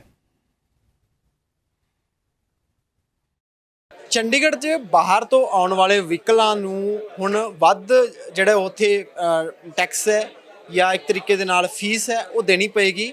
ਤੇ ਕੱਲ ਇਸ ਨੂੰ ਲੈ ਕੇ ਆਮ ਆਦਮੀ ਪਾਰਟੀ ਨੇ ਐਮਸੀ ਆਫਿਸ ਦੇ ਵਿੱਚ ਵੀ ਕਾਫੀ ਹੰਗਾਮਾ ਜਿਹੜਾ ਉਹ ਕੀਤਾ। ਸਾਡੇ ਨਾਲ ਜਿਹੜੇ ਕਾਉਂਸਲਰ ਨੇ ਦਮਨਵੀਰ ਜੀ, ਗੱਲਬਾਤ ਉਹਨਾਂ ਨਾਲ ਕਰਦੇ ਹਾਂ। ਦਮਨ ਜੀ, ਕਿਸ ਤਰੀਕੇ ਨਾਲ ਤੁਸੀਂ ਇਹਨੂੰ ਦੇਖਦੇ ਹੋ ਇਸ ਫੈਸਲੇ ਨੂੰ, ਕਿਉਂਕਿ ਜਿਹੜੇ ਪਾਰਕਿੰਗ ਹੈ ਹੁਣ ਮਹਿੰਗੀ ਹੋ ਗਈ ਹੈ ਤੇ ਉਸ ਨੂੰ ਲੈ ਕੇ ਕਿੰਨਾ ਕੁ ਜਿਹੜਾ ਉਹ ਬੋਝ ਉਹ ਚੰਡੀਗੜ੍ਹ ਵਾਲਿਆਂ ਤੇ ਚੰਡੀਗੜ੍ਹ ਤੋਂ ਬਾਹਰ ਤੋਂ ਆਉਣ ਵਾਲਿਆਂ ਲਈ ਉਹ ਹੋਏਗਾ, ਤੇ ਇਸ ਫੈਸਲੇ 'ਚ ਕੋਈ ਰਾਹਤ ਵਾਲਾ ਹੈ ਗੱਲ ਜਾਂ ਨਹੀਂ? ਦੇਖੋ, ਮੈਂ ਇਹ ਕਹਿਣਾ ਚਾਹੁੰਦਾ ਵੀ ਜਿਹੜਾ ਕੱਲ੍ਹ ਇਹ ਫੈਸਲਾ ਹੋਇਆ ਬੜਾ ਗਲਤ ਹੋਇਆ। ਭਾਰਤੀ ਜਨਤਾ ਪਾਰਟੀ ਸਿਰਫ ਆਪਣਾ ਵੋਟ ਬੈਂਕ ਦੇਖ ਰਹੀ ਹੈ ਵੀ ਚੰਡੀਗੜ੍ਹ, ਪੰਚਕੂਲਾ, ਮੋਹਾਲੀ ਸਾਡਾ ਵੋਟ ਬੈਂਕ ਹੈ, ਅਸੀਂ ਉਹਨਾਂ ਨੂੰ ਦੇਖ ਲੈਂਦੇ ਹਾਂ। ਪਰ ਮੈਨੂੰ ਇੱਕ ਗੱਲ ਦੱਸੋ ਭਾਜੀ, ਇਹਦੇ ਬਿਯੋਂਡ ਕੀ ਹੋਏਗਾ? ਇਹਦੇ ਦੇਖੋ, ਇਹਦੇ ਹਰ ਚੀਜ਼ਾਂ ਦੇ ਕੋਈ ਫਾਇਦੇ ਹੁੰਦੇ, ਕੋਈ ਨਹੀਂ ਫਾਇਦੇ ਵੀ ਹੁੰਦੇ। ਜੇ ਕੋਈ ਲੋਕਲ ਬੰਦਾ ਹੈ, ਉਹਨੇ ਕੋਈ ਬਾਹਰ ਦੇ ਨੰਬਰ ਦੀ ਗੱਡੀ ਰੱਖੀ ਹੈ, ਸਪੋਜ਼ ਆਪਣੇ ਰਿਸ਼ਤੇਦਾਰ ਦੀ ਗੱਡੀ ਲੈ ਆਉਂਦਾ, ਜਾਂ ਕੋਈ ਹੋਰ ਹੈ, ਜਾਂ ਮੈਂ ਵਾਂ ਜਾਂ ਤੁਸੀਂ ਹੋ, ਤੁਹਾਡੇ ਕੋਲ ਪਟਿਆਲਾ ਨੰਬਰ ਦੀ ਗੱਡੀ ਹੋਵੇ ਜਾਂ ਮੋਹਾਲੀ ਤੋਂ ਬਾਹਰ ਦੇ ਨੰਬਰ ਦੀ ਗੱਡੀ ਹੋਵੇ, ਕਿ ਚੰਡੀਗੜ੍ਹ ਤੁਸੀਂ ਡਬਲ ਪੈਸੇ ਦਿਓਗੇ? ਇਹ ਬਹੁਤ ਗਲਤ ਹੋਇਆ ਹੈ। ਭਾਰਤੀ ਜਨਤਾ ਪਾਰਟੀ ਸਿਰਫ ਆਪਣਾ ਪੈਸਾ ਦੇਖ ਰਹੀ ਹੈ, ਭ੍ਰਿਸ਼ਟਾਚਾਰ ਦੇਖ ਰਹੀ ਹੈ। ਉਹਨਾਂ ਨੇ ਇਹ ਏਜੰਡਾ ਇਸ ਕਰਕੇ ਪਾਸ ਕਰਾਇਆ ਕਿਉਂਕਿ ਇਹਨਾਂ ਨੇ ਕਿਸੇ ਆਪਣੇ ਰਿਸ਼ਤੇਦਾਰ ਨੂੰ ਪਾਰਕਿੰਗ ਦਾ ਠੇਕਾ ਦੇਣਾ ਔਰ ਬਹੁਤ ਵੱਡਾ ਘੁਟਾਲਾ ਕਰਨਾ, ਜਿਵੇਂ ਪਿੱਛੇ ਹੁੰਦੇ ਆ ਰਹੇ ਨੇ। ਪਹਿਲਾਂ ਪਾਰਕਿੰਗ ਦੇ ਪੈਸੇ ਨਹੀਂ ਆਏ, ਫਿਰ ਹੁਣ 7 ਕਰੋੜ ਲੈ ਕੇ ਭੱਜ ਗਿਆ। ਉਹਦੀ GST ਅੱਜ ਦੀ ਡੇਟ 'ਚ ਲਾਇਬਿਲਟੀ ਕਾਰਪੋਰੇਸ਼ਨ ਦੀ ਬਣੇਗੀ। ਉਹਦੀ GST ਦੇ ਉੱਤੇ ਹੋਰ ਪੈਸੇ ਵੱਧ ਕੇ ਲੱਗ ਰਹੇ ਨੇ ਕਿਉਂਕਿ ਉਹਨੇ GST ਨਹੀਂ ਭਰਿਆ। ਕਾਰਪੋਰੇਸ਼ਨ ਨੂੰ ਇਹ ਵੀ ਨਹੀਂ ਪਤਾ ਕਿ ਜਿਹੜਾ ਠੇਕੇਦਾਰ ਭੱਜਿਆ ਉਹਨੇ GST ਨਹੀਂ ਭਰਿਆ, ਉਹਦੀ ਲਾਇਬਿਲਟੀ ਕਾਰਪੋਰੇਸ਼ਨ ਤੇ ਪਏਗੀ। ਸੋ ਇਹ ਬੜੀਆਂ ਚੀਜ਼ਾਂ ਨੇ, ਮੇਅਰ ਨੂੰ ਸੋਚਣੀ ਚਾਹੀਦੀ ਹੈ। ਮੇਅਰ ਆਪਣੀ ਕੁਰਸੀ ਦਾ ਦੁਰਉਪਯੋਗ ਕਰ ਰਿਹਾ। ਜੇ ਅਸੀਂ ਸਵਾਲ ਜਵਾਬ ਕਰਦੇ ਹਾਂ, ਸਾਨੂੰ ਬਾਹਰ ਕੱਢ ਦਿੰਦਾ ਔਰ ਇਹ ਬੜਾ ਮੰਦਭਾਗਾ ਚੰਡੀਗੜ੍ਹ ਦੇ ਲਈ ਬਦਕਿਸਮਤੀ ਹੈ ਕਿ ਚੰਡੀਗੜ੍ਹ ਨੇ ਸਾਨੂੰ ਉਸ ਸਥਾਨ ਤੇ ਪਹੁੰਚਾਇਆ ਹੈ। ਸਾਨੂੰ ਆਵਾਜ਼ ਬੁਲੰਦ ਕਰਨੀ ਹੁੰਦੀ ਹੈ, ਬਟ ਆਪਣੀ ਕੁਰਸੀ ਦਾ ਨਸ਼ਾ ਕੁਰਸੀ। ਸੋ ਦੇਖਿਆ ਤੁਸੀਂ ਕਿਸ ਹਿਸਾਬ ਦੇ ਨਾਲ ਲੋਕਾਂ ਦੀ ਜੇਬ ਤੇ ਇਸ ਵੇਲੇ ਲੱਗਦਾ ਹੈ ਭਾਰ ਪੈ ਜਾਣਾ। ਸੋ ਦੇਖਦੇ ਹਾਂ ਆਉਣ ਵਾਲੇ ਦਿਨਾਂ ਦੇ ਦੌਰਾਨ ਹਾਲਾਤ ਕਿੱਧਰ ਨੂੰ ਜਾਂਦੇ ਨੇ, ਪਰ ਇੰਨਾ ਜ਼ਰੂਰ ਹੈ ਕਿ ਜੇਕਰ ਰੇਟ ਦੁੱਗਣੇ ਹੋ ਗਏ ਤੇ ਜਿਹੜੇ ਬੰਦੇ ਨੇ ਗੱਡੀ ਉੱਥੇ ਲਾਉਣੀ ਹੋਈ ਤੇ ਕੱਲ੍ਹ ਨੂੰ ਕਿਤੇ ਲੜਾਈਆਂ ਵੀ ਨਾ ਹੋਣ ਲੱਗ ਪੈਣ। ਲੜਾਈਆਂ ਤਾਂ ਹੋਣੀ ਬਹੁਤ ਹੁੰਦੀਆਂ, ਕਹਿੰਦੇ ਠੇਕਾ ਦਿੱਤਾ ਜੀ, ਬਹੁਤ ਮਹਿੰਗਾ ਕੰਮ ਚੱਲਦਾ ਹੈ। ਸੋ ਦੇਖਦੇ ਹਾਂ ਹਾਲਾਤ ਕਿੱਧਰ ਨੂੰ ਜਾਂਦੇ ਆ। ਪ੍ਰੋਗਰਾਮ ਨੂੰ ਇੱਥੇ ਸਮਾਪਤ ਕਰਨ ਦਾ ਵੇਲਾ ਆ ਗਿਆ। ਮੈਨੂੰ ਨਵਜੀਤ ਨੂੰ ਦਿਓ ਇਜਾਜ਼ਤ। ਦੇਖਦੇ ਰਹੋ ਪ੍ਰਾਈਮ ਏਸ਼ੀਆ ਟੀਵੀ, ਤੁਹਾਡਾ ਆਪਣਾ, ਤੁਹਾਡੇ ਲਈ।